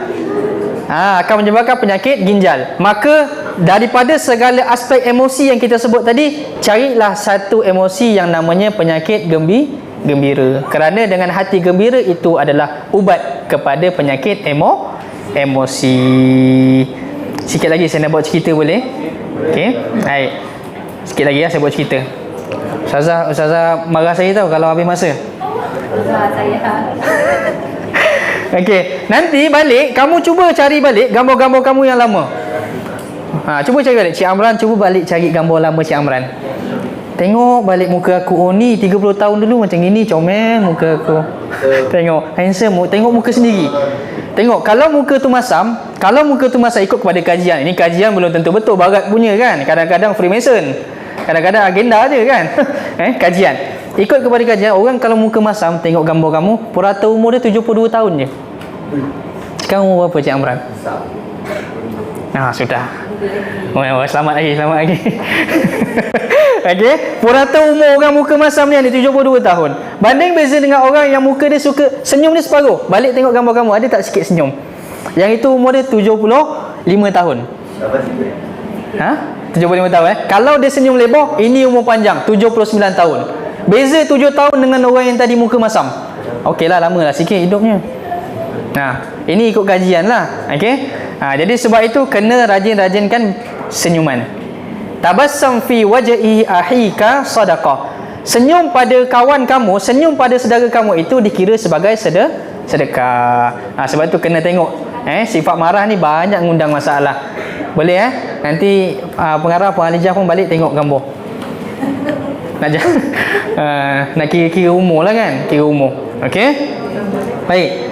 Sebab tu kalau kita tengok gambar penceramah kat masjid-masjid, semua kena gambar senyum. Penceramah kat masjid semua kena gambar senyum. Nanti kamu pergi tengok gambar pelajar, kamu masuk ke admin nanti, ke pejabat, kamu tengok gambar organisasi staff. Kamu tengok gambar organisasi staff. Ada tak yang mukanya masam, yang separuh masam, yang senyum dengan yang senyum lebar? Inilah yang itu. Sebab itu penceramah ni dia kena letak muka yang senyum kat dalam dia punya poster kat masjid. Sebab apa? Nak umur panjang. Penceramah kena letak muka yang senyum. Ini tidak. Muka penceramah kalau letak pun muka garang, macam singa. Muka letak berkerut muka semua. Orang nak datang majlis kuliah tapi muka ni takutkan orang. Jadi sebab itu muka pun ada antara benda-benda yang kita kena jaga juga. Sebab muka ni boleh menggambarkan keseluruhan keadaan kita sebenarnya. Kemudian marah berlebihan juga, kata saintis di University of Sydney, badan kita akan cepat naik. Ni pun antara tanda juga. Kuat marah badan cepat gemuk. Sebab itu ini kajian daripada University of Sydney, badan kita akan cepat naik. Sebab apa? Sebab ada satu penyakit dibuat kajian, nama dia hangry. Bukan hungry, hangry. Hungry campur angry. Lapar campur marah, hangry. Ini kajian dia. Sebab itu bila kita lapar, kita tak sedar rupanya kita belum makan. Bila kita dah sedar daripada marah, baru cari makanan. Inilah masalah. Sebab itu bila makan berlebihan ni, tu kesan dia cepat naik. Ni daripada kesan marah. Sebab itu sifat Nabi kita punya PL, sikit makannya. Betul? Nabi kita makannya sikit. Kalau kita hari ni sikit-sikit makan, sikit-sikit makan. Tu kita hari ni. Dah makan lagi, dah makan lagi. Jadi sebab itu kita kena tengok hati-hati. Kesihatan kita juga dipengaruhi oleh emosi yang kita lempiaskan. Okey. Kemudian marah yang berlebihan juga boleh buat sakit jiwa. Ni kau tengoklah sendiri hari ni. Orang kuat marah ni, dia punya jiwa dia macam mana? Tak tentu arah, sakit jiwa. Sebab tu antara kaedah untuk hilangkan marah, antara bab untuk hilangkan marah yang ulama ajar kita, yang pertama, banyakkan baca ta'awuz. A'udzubillahi minasyaitanir rajim. Banyakkan baca itu. Ataupun kalau tak jadi ta'awuz, dah baca masih lagi marah, apa yang ulama kita ajar? Diam. Idza ghadaba ahadukum falyaskut. Kalau kamu dalam keadaan marah, hendaklah kamu diam, senyap. Senyap. Sebab tu dalam hadis, dalam ayat Quran yang Allah sebut awal-awal ceramah tadi, tahan marah. Kita marah tapi kita boleh tahan. Ini diam. Ini ubat dia. Okey. Kalau tak jalan juga, diam, masih tak boleh juga kontrol, cepat-cepat pergi ambil air sembahyang. Segera berwudu. Segera berwudu. Nabi sebut dalam hadis juga, innal ghadaba minasyaitan fa idza ghadaba ahadukum falyatawadda. Sesungguhnya kemarahan ini datangnya daripada syaitan. Maka apabila kamu dalam keadaan marah, maka hendaklah basahkan dengan air. Sebab tu kalau kena rasuk, budak kena rasuk, antara ubat dia mandikan ais dia. Mandi ais. InsyaAllah. Panas lawan sejuk, itu ubat dia. Ni antara kaedah lah, antara kaedah ajar. Okey. Kemudian Nabi kata, kalau berdiri, kalau kita marah dalam keadaan berdiri, duduk. Duduk. Kalau berdiri pun tak boleh, tak jalan, duduk. Kalau duduk pun tak jalan, baring. Jangan cangkung. Aku cangkung pula. Baring. Baring. Kalau baring masih tak okey, meniarap. Meniarap. Okey, meniarap. Kalau meniarap pun tak boleh, gasak engkau lah. Engkau hilangkanlah sendiri marah engkau tu. Duduk tak boleh, berdiri tak boleh, baring tak boleh, meniarap tak boleh. Carilah kaedah mana yang kamu boleh selesaikan. Ini panduan. Kalau masih marah juga, jalan terakhir Tuhan kata, maafkanlah. Itu ubat dia. Ubat terakhir lah kalau kata tak jalan. Okey, kalau kita tengok kelas, orang yang bercerai, orang yang berkahwin kemudian bercerai ni, jarang sekali lah dia ceraikan isteri dia tu dalam keadaan dia tak marah. Jarang sekali berlaku lah. Contoh kita paling mudah kita tengok lah, tengah-tengah buat sambut anniversary kan, hari-hari yang indah kan, sebenarnya anniversary kita ni sayang, I nak ucapkan I love you lah pada you, tapi I ceraikan you lah hari ni. Contoh kan, contoh. Nampak tak? Ada ke dalam situasi orang bercerai, dalam situasi yang harmoni, tengah seronok, tengah gembira, okeylah dalam tiba-tiba sarungkan cincin, isteri bagi hadiah elok-elok, tiba-tiba cerai waktu tu? Tak ada. Mesti dalam keadaan marah. Ni sebab itu kita bagi tahu, emosi sangat mainkan peranan kepada kehidupan kita. Okey. Jadi saya tak nak sentuh panjang, saya terus ambil kepada cerita lah. Cerita berkaitan dengan kisah Khatib bin Balta'ah tadi, berkaitan dengan emosi Nabi lah. Okey. Baik. Saya bawa sikit cerita berkaitan dengan Firaun tadi. Firaun ini satu makhluk, satu manusia yang mana dia ni diciptakan dan juga dia dikenali hari ini sebagai satu lambang kebiadaban dengan Tuhan. Lambang kebiadaban. Firaun. Kalau orang sebut Firaun, orang kenal lah. Engkau ni perangai macam Firaun lah. Sebab itu dia ni orang paling popular dalam Quran ni, Firaun ni. Sebab sikap dia apa? Keras kepala. Emosi dia ni jenis membabi buta. Dia nak hentak, dia hentak orang suka hati. Okey.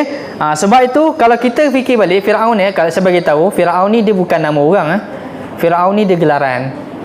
Dia gelaran sahaja. Gelaran bagi pemerintah Mesir. Macam kita hari ni ada raja, ada sultan, YDPA. Itu lambang kepada organisasi tertinggi. Jadi Firaun ni dia lambang kepada kebiadaban pemerintah pada zaman tu.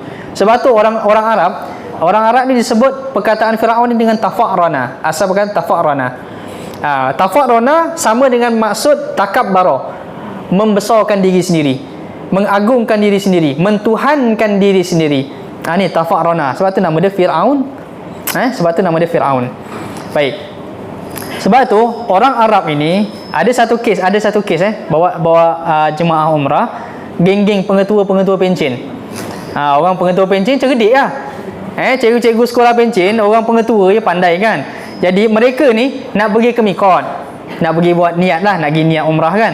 Kemudian carikanlah satu van yang dah dicarter lah. Kita dah booking siap-siap khas untuk jemaah kita sahaja. Okey. Jadi kita dah pesan pada driver, kau jangan ambil orang lain tau. Ini jemaah, ini van untuk jemaah kita saja, jangan ambil orang lain, kau jangan angkut orang lain. Orang Arab punya PL, dia kalau berjanji memang dia akan cakap apa? Masya Allah, Habibullah, Allahu Akbar, Allah, ya Allah, ya Allah. Memang dia itu dia kata. Dia makan kata nama Tuhan aja. Okey, tak apa, kita tak ambil lah dan sebagainya. Okey. Sekali masa sepanjang jalan tu, dia bawa jemaah, dia angkut semua orang yang ada kat tepi jalan tu. Dia buat macam teksi, habis semua dia angkut. Tu Kemudian makcik-makcik dalam van ni tak pandai cakap Arab. Ni pengetua-pengetua tadi, dia tak pandai cakap Arab. Jadi apa yang dia orang buat, bila dia nampak orang dah penuh dalam van tadi ni, dia cakap apa? Dia cakap Firaun, Abu Lahab, Qarun. Firaun, Qarun, Abu Lahab. Dia kata dengan driver tadi tu. Apakah yang jadi kepada driver tadi tu? Driver tu terus berhenti.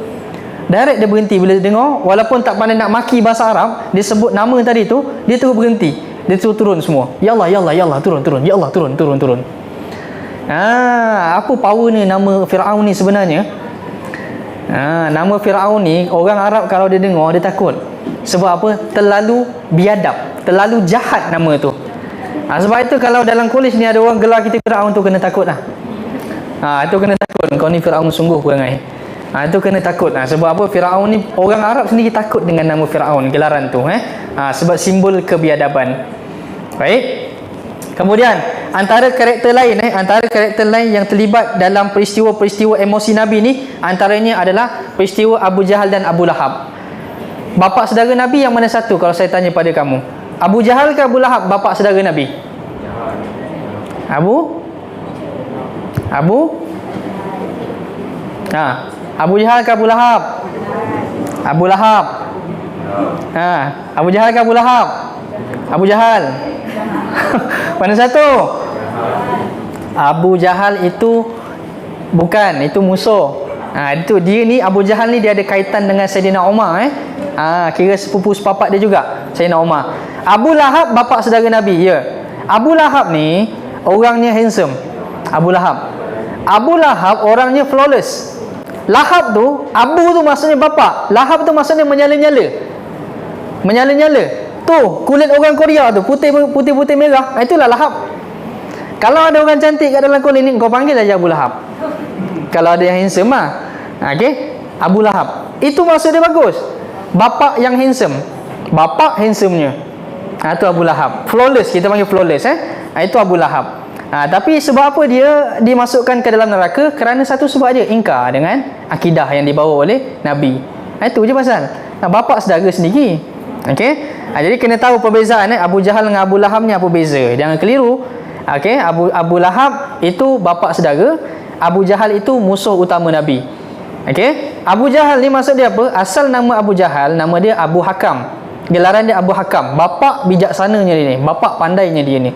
Tapi bila dia menafikan ketuhanan, dia cemburu, dia percaya, minta maaf, dia percaya dengan Tuhan, tetapi dia bangga sebab keturunan dia kaya waktu tu. Dia bangga sebab keturunan je. Keturunan aku sama level dengan keturunan Muhammad. Tetapi kenapa keturunan aku tak ada yang dipilih jadi nabi? Itu sebab Abu Jahal jadi marah yang itu. Kenapa? Kaum kita sama-sama mulia. Okey, ada 3 kaum yang waktu tu di Mekah, dia kaum antara kaum yang besar. Bani Hashim, kemudian ada Bani Makhzum. Okey, jadi dia ada 3 kaum. Jadi yang 2 yang utama ni Nabi Bani Hashim, yang Abu Jahal ni Bani Makhzum. Jadi Bani Makhzum ni dia tak terima kalau kata kita iktiraf Muhammad sebagai pemimpin, kenapa Tuhan tak jadikan daripada kalangan kita Nabi? Itu dia marah. Okey. Jadi sebab itu Nabi bagi gelaran pada dia Abu Jahal, bapa bodohnya dia ni. Abu Jahal tu maksudnya bodoh. Sebab apa? Nabi marah pada dia 2 peristiwa. 2 peristiwa Nabi marah pada Abu Jahal. Yang pertama, kes bunuh Sumayyah. Dia rodok Sumayyah, daripada kemaluan Sumayyah sampai ke atas. Perempuan yang lemah macam tu, kau seksa dia sampai macam tu sekali, bodohlah engkau ni. Tu marah Nabi dengan dia, Abu Jahal ni. Sebab tu Nabi bagi gelaran Abu Jahal. Yang kedua, peristiwa yang kedua, kenapa Nabi kata Abu Jahal ni dengan gelaran nama dia Abu Jahal? Sebab dia ni orang yang sangat kagum dengan Al-Quran. Abu Jahal ni, dia tahu tentang Al-Quran, dia faham tentang Al-Quran, dia mahir tentang Al-Quran, tetapi dia bangga sebab keturunan tadi tu. Itu dia sebab dia. Dia percaya dengan Tuhan, dia percaya Allah ada, dia percaya kitab-kitab Tuhan. Sebab itu ada 3 orang zaman Nabi, kalau tiap kali Nabi baca Quran malam, tiap kali Nabi baca Quran, akan ada 3 orang yang akan datang rumah Nabi mengendap dengan Nabi baca Quran. Salah seorang dia siapa? Abu Jahal. Abu Jahal, Sufyan, dan juga nama dia Ahnas, tak silap, Ahnas. Ahnas, ada 3 orang. Ni semua pembesar ni. Tapi 3 orang ni kalau dia pergi rumah Nabi dengan Nabi baca Quran, dia, setiap orang ni dia tak tahu pun kehadiran 3-3 ni. Seorang duduk belakang rumah, seorang duduk tepi, seorang duduk kanan, seorang duduk kiri. Tu cerita dia. Okey, jadi pernah satu ketika mereka ni bila keluar daripada persembunyian tempat rumah Nabi tu, barulah mereka jumpa, kau buat apa kat sini? Kau buat apa kat sini? Rupanya masing-masing mendengar Rasulullah sallallahu alaihi wasallam membaca Al-Quran. Mereka percaya dengan Quran. Abu Jahal percaya. Sebab itulah Nabi kata dia bodoh. Sebab engkau, aku dah bagi Tuhan bagi keistimewaan untuk engkau dekat, lembut hati dengan Quran, tapi kau nafikan pula aku sebagai utusan Allah. Itu masalah dia. Sebab tu kita kena tengok elok-elok kisah-kisah Abu Jahal ni sebagai satu pengajaran juga berkaitan dengan emosi. Dia banyak mencederakan emosi Nabi. Baik. Sampai satu ketika Ahnas juga pernah tanya pada Nabi, "Atara Muhammadan kadzdzab?" Adakah engkau nampak Muhammad tu seorang penipu? Dia tanya dengan Abu Jahal. Abu Jahal kata apa? La. Pasti sahaja tidak. Sebab apa? Muhammad ni sendiri, dia famous daripada kecil dengan satu sifat yang namanya Al-Amin. Mana mungkin Al-Amin yang daripada kecil kita bagi pada dia, sampai besar dia nak tipu orang? Tidak. Orang Arab percaya sungguh dengan Nabi. Waktu Nabi masih kecil lagi pun, orang dah letak barang yang berharga rumah Nabi, suruh Nabi jaga. Waktu Nabi masih kecil.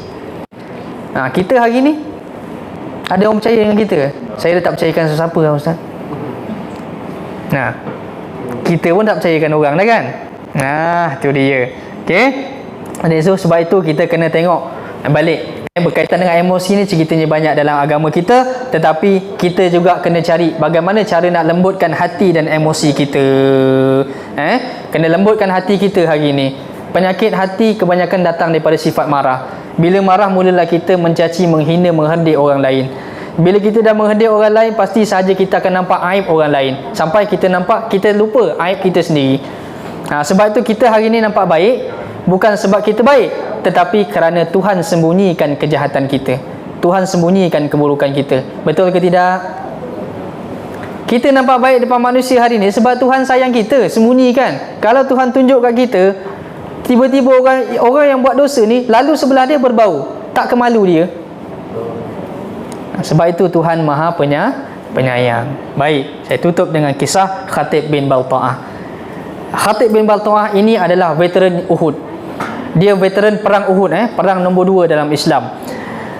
Apa yang menyebabkan Nabi marah dengan dia? Apa yang menyebabkan peristiwa ni seolah-olah mencalak imej Nabi sebagai Perdana Menteri pada zaman tu? Sebelum peristiwa Fathul Mekah, Khatib bin Balta'ah ini, dia pernah bocorkan maklumat rahsia kenegaraan, rahsia perang yang Nabi dah rancang. Tentera kita duduk kat bukit ni, tentera kita kat sini, okey, tentera pemanah duduk kat sini, berapa orang yang akan serbu masuk.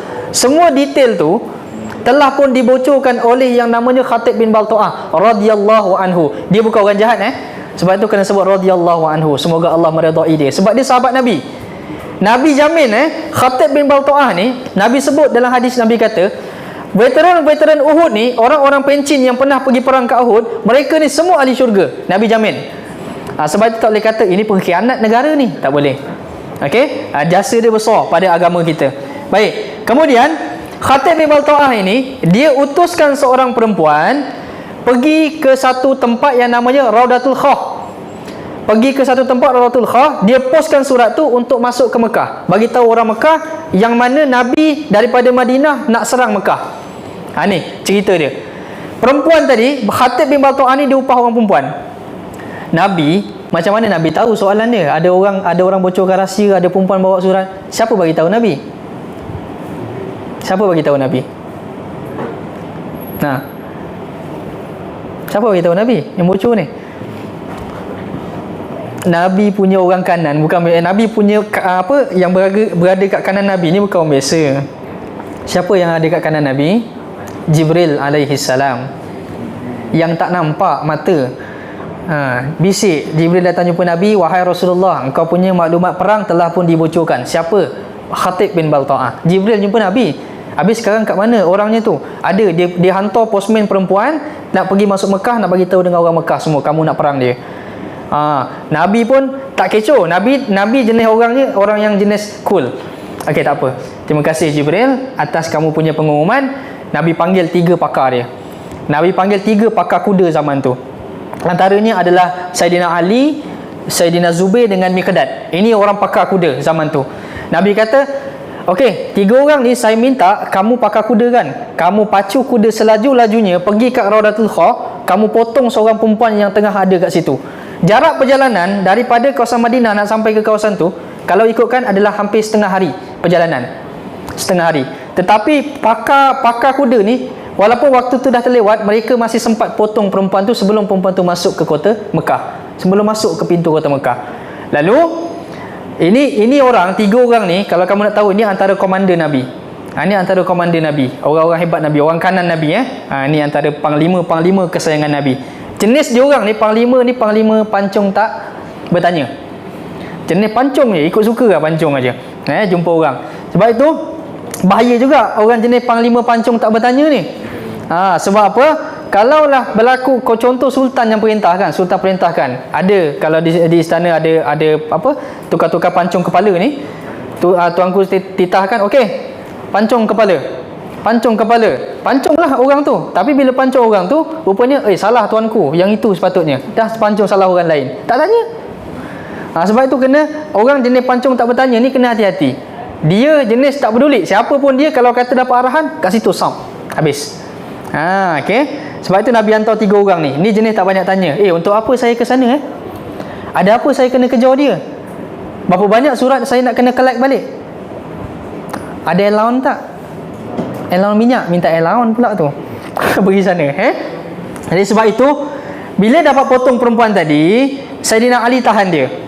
Saidina Ali pun kata, Kak, berhenti sekejap, Kak. Akak nak pergi mana? Cakap, akak ni saya tengok, akak ni keadaannya mencurigakan lah, Kak.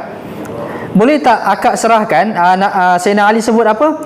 La takhrijinna kitabah. Dia kata, Kak, boleh tak keluarkan kertas yang ada pada akak tu? Dia tegur minta macam tu je. Okey. Lalu si akak tu kata apa? Aku tak ada bawa apa-apa. Aku tak ada simpan apa-apa pun dalam pakaian aku. Lalu Saidina Ali kata apa? Gini, Kak. Saya punya deal saya mudah saja. Akak nak bagi surat tu ataupun saya bogilkan akak kat tengah padang pasir ni. Tu. Ni. Nak bagi kertas ke ataupun nak saya telanjangkan akak kat tengah ni? Saidina Ali punya psikologi. Simple. Dia jenis orang tegak aja. Okey. Jadi apa kakak tu? Kakak tu ia takut tengah padang pasir kena bogil, tak bergaya ke orang-orang Arab Badui tengah padang pasir tu. Nampak orang bogil tiba-tiba. Tak pasal. Kan? Ni. Buka baju, campak. Lalu perempuan tu dah semestinya rasa takut lah kan, kena ugut. 3 orang. Ini panglima semua. Buka, dia bagi kertas tadi, serah balik. Mujurlah zaman tu, main ugut-ugut ni masih tak ada lagi Suhakam, Suruhanjaya Hak Asasi Manusia. Kalau tidak dah kena claim dah, kena jatuh salah dah kira sifat Sayyidina Ali punya pattern tadi ni. Baik. Jadi bila dapat surat tadi, Nabi Nabi terima surat daripada 3 orang tadi tu, dia balik semula ke kota Madinah. Nabi buat meeting rahsia. Nabi bagi tahu, dia panggil Sayyidina Umar, antaranya Sayyidina Umar. Lalu Sayyidina Umar dia tanya, "Kenapa ni Rasulullah? Ada benda urgent ke?" Dia kata, "Ada. Kita punya rahsia tentera telah pun dibocorkan." Siapa yang telah membocorkan rahsia kita? Lalu Sayyidina Umar kata, "Kau bagi tahu aku nama dia, kau perintahkan aku." Dia sebut kat sini, "Da'ni adribuni unuku hazal munafiq." Dia kata, "Wahai Rasulullah, kau sebut siapa nama dia, engkau perintahkan aku untuk sembelih kepala dia, orang munafik tadi ni." Ini Sayyidina Umar punya perangai. Sifat dia, karakter dia, dia memang tegas. Bab-bab orang main-mainkan, gamekan Nabi ni, memang tak ada maaf punya orang. Tu dahsyat Sayyidina Umar. Kemudian bayangkan kalau kita kat tempat Nabi, rahsia negara dibocorkan, bayangkan nyawa 10,000 orang waktu tu, orang-orang Islam ni dah pun jatuh di tangan musuh. Apa nak jadi dengan orang waktu tu? Apa nak jadi dengan penduduk di Madinah waktu tu? Semua dah tahu dah. Sembunyi kat sini, tentera berkuda kat sini, pemanah kat sini, semua dah ada detail. Kalau kita jadi PM, Perdana Menteri zaman tu, apa jadi? Apa kita buat? Marah ke tak marah? Hal negara tau, bukan peribadi, hal negara, melibatkan nyawa banyak orang awam. Jadi sebab itu Nabi masih lagi tenang. Nabi kata apa? Tak apa. Orang tikam belakang aku tak apa, tak ada masalah. Nabi masih lagi boleh cool. Nabi kata apa? Innahu qad syuhada Uhud. Sesungguhnya Khatib bin Balta'ah ini aku sangat hargai jasa dia. Kalau tak kerana aku pernah jamin syurga untuk dia, mana mungkin aku tak akan bunuh dia. Hari ni aku bunuh dia. Kalau ikutkan Nabi geram. Tapi Nabi kata apa? Sebab dia syuhada Uhud. Dia antara orang yang pertama join perang. Kemudian dia selamatkan juga orang-orang Islam yang lain daripada ditawan, dibawa balik, dan dia bagi kemenangan dalam peperangan tu. Ini Khatib bin Balta'ah. Nabi ingat jasa dia. Sebab itu Nabi tidak jatuhkan hukuman. Kalau fikirlah, kalau berlaku kat tempat kita, hal kenegaraan, saya pasti dan percaya lebih daripada marah orang kita. Bab-bab rahsia bocor ni orang kita akan marah. Baik, jadi itu sedikit berkaitan dengan cerita Khatib bin Balta'ah. Sebelum saya terlupa tadi, saya nak cerita tentang Nabi Musa kan. Bab kemaluan dia tadi sedikit ternampak. Okey, ringkaskan cerita. Bani Israel zaman tu mereka ni suka mandi beramai-ramai, suka mandi bogil beramai-ramai. Oryan, dalam kitab sebut oryan, dalam keadaan bogil, telanjang, suka mandi sama-sama. Okey, tapi Nabi Musa, walaupun dia datang daripada Bani Israel, dia tak ikut PL perangai yang tadi tu, orang-orang ramai itu buat. Okey, jadi Nabi Musa, apabila dia berlaku sedemikian, orang ramai tanya, orang ramai cakap, Musa tak nak mandi dengan kita, mesti cacat tu kemaluan dia. Orang sampai hal dalam setua pun orang sibuk fikir. Punyalah gila orang tu kan, sibuk fikirkan hal orang. Jadi dia kata mesti Nabi Musa tak mandi dengan kita, mesti ada masalah alat sulit ni, dia fikir gitu. Orang Bani Israel zaman tu. Jadi berkebetulan ceritanya, satu hari Nabi Musa dia pergi mandi. Nabi Musa mandi di satu sungai, kemudian dia sangkut baju dia atas batu. Kemudian thumma yafirrul hijr, lari batu tadi daripada dia. Batu tu lari daripada Nabi Musa. Habis baju kain dia tadi. Sudah, apa jadi? Okey, masa Nabi Musa kejar batu tu, Nabi Musa dengan auratnya tak berapa dapat tutup sebenarnya. Dikatakan tak dapat tutup berapa masih lagi terlihat sedikit. Orang-orang kat jalan ni nampak Nabi Musa. Yang lama nak tengok Nabi Musa punya ni, ramai dah tengok lah kat tepi-tepi jalan. Musa pergi tengok. Suka tunggu. Jadi bila dah berlaku macam tu, Nabi Musa dalam keadaan macam tu, tak berapa tutup kemaluan dia, ternampak sedikit. Nampak sikit. Lalu orang-orang kat tepi jalan ni dia kata apa? Wallahi ma ahsana khalaqallah. Apa dia kata? Lawa pada kita dia punya. Ini orang-orang tadi yang sibuk kagum nak tengok Nabi Musa, ni dia kata lawa pada kita, comel sangat. Ni subhanallah, nampak? Viral tau. Viral benda ni, viral. Habis orang bagi tahu, aku nampak Musa punya, aku nampak Musa. Habis kecoh. Bab dalam seluruh orang pun orang cari tahu. Punya gila lah. Nampak tak? Nak berita sensasi. Suka betul lah bang ni. Aku bawa lagi pakaian kau kan. Okey. Kalau kita kena benda macam tu, tension lah kita. Tension kita. Sebulan orang cerita pasal hal dalam kain kita aja. Ni. Sebab itu Nabi Musa dia masih lagi bertenang. Bila dia dapat kejar batu tadi, dia dapat pakaian dia balik, dia ketuk batu tu 6 sitah atau sab'ah marrah. Dia ketuk 6 atau 7 kali kat batu tu. Dan batu tu ada kesan lekuk. Dan kalau pergi Mesir, batu tu masih ada lagi di situ. Dan dikatakan itu adalah batu yang pernah diketuk oleh Nabi Musa. Batu tu ada di Mesir. Jadi sebab itu kalau pergi sana tengoklah batu tu. Kalau orang tahu sejarah, tengok batu tu sengih lah. Engkau pernah bawa lagi baju Nabi Musa Aku selfie dengan kau. Batu pun akal. Ngusik Nabi Musa juga. Okey. Jadi itu sebut sedikit. Nabi Musa orang herdik, orang hina, orang petikai dia, cacat kemaluan, dia masih lagi sabar. Tak ada benda pun. Dia cuma marah apabila berkaitan dengan bab akidah Tuhan, sama dengan rasul-rasul yang lain. Jadi sebelum tutup, saya bagi satu kata-kata, kun qawiyan daiman. Jadilah orang yang sentiasa kuat. Sentiasa kuat daripada segala aspek. La yubkika, janganlah engkau menangisi apa sahaja masalah yang datang pada engkau, illal basal, melainkan bawang yang boleh buat engkau menangis. Tu dia. Faham tak? Faham tidak? Jadi kuat, jangan mudah menangis. Engkau hanya boleh nangis bila kau potong bawang, kau nangis seorang-seorang. Itu je. Tu dia. Faham ke tidak? Baik. Jadi ingat, bangsa kita ini adalah bangsa peramah, bukan bangsa pemarah. Faham? Okey. Jadi sebelum selesai, ingin saya kongsikan satu kata-kata daripada Syekh Mutawalli Sya'rawi, an-nasu yamhuna madiyakal jamil muqabil mawqifu say'un minka. Allahu yamhu madika as-say'u muqabil taubah minka. Fa ayyuma ahaqqu bitulbal ridha. Apa yang Syekh Mutawalli pesan pada kita? Wahai manusia, kau dengar baik-baik. Sesungguhnya manusia ni boleh menghilangkan segala kebaikan kau hanya kerana satu kesalahan. Tapi beza dengan Tuhan kita, Allah boleh menghapuskan segala keburukan kita hanya dengan satu kali taubat saja. Betul ke tidak? Fa ayyuma ahaqqu bitalbir ridha. Maka pada siapakah yang kita layak minta ridha, sama ada manusia atau Tuhan? Fikir-fikirkan dan selamat beramal. Allahu alam. Jadi saya ingin kongsikan satu lagu untuk salah lagu lagi. lagu lah tutup, biarlah terhibur sikit kan. Saya kongsikan satu lagu. Mudah-mudahan lagu ni bukan kita nak dekat dengan kekasih, tetapi lebih kepada supaya kita tahu Nabi adalah satu sosok manusia yang sempurna, insya-Allah. Baik. Hanya sekian. Kau begitu sempurna, di mataku kau begitu indah. Kau membuat diriku akan selalu memujamu. Di setiap langkahku, ku kan selalu memikirkan dirimu. Tak bisa ku bayangkan hidupku tanpa cintamu.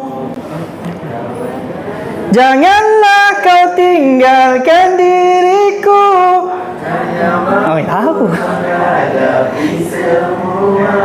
Hanya bersamamu ku akan bisa.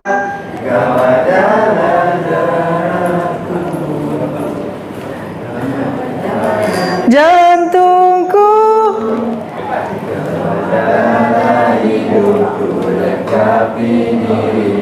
oh Rasulku kau begitu. Bukan sayang tau, Rasulku sempurna. Faham tak? Bila nyanyi, daripada kita letakkan rasa cinta pada makhluk, kaitkan juga rasa cinta kita pada Nabi sallallahu alaihi wasallam. Jadi kita tawakufkan kita punya kuliah pada pagi ini dengan doa. InsyaAllah, mudah-mudahan Allah berkati perkongsian ilmu kita pada hari ini. A'udzubillahi samil alim minasyaitonir rajim. Bismillahirrahmanirrahim. Alhamdulillahirabbil alamin wassalatu wassalamu ala asyrofil anbiya'i wal mursalin wa ala alihi wa sahbihi ajma'in. Allahumma ja'al jam'ana hadza jam'an marhuma wa tafarruqana min ba'dihi tafarruqan ma'suma. Allahumma rabbana atina fid dunya hasanah wa fil akhirati hasanah wa qina adzaban nar. Wa sallallahu ala sayyidina Muhammad wa ala alihi wa sahbihi wasallam. Alhamdulillahirabbil alamin. Terima kasih kepada pengurusan College Committee MUA. Terima kasih kepada semua yang hadir. Terima kasih semua. Mudah-mudahan Allah menerima kita punya perkongsian hari ini sebagai satu amal jariah kita, insya-Allah. Jadi sekian. Assalamualaikum warahmatullahi taala wabarakatuh.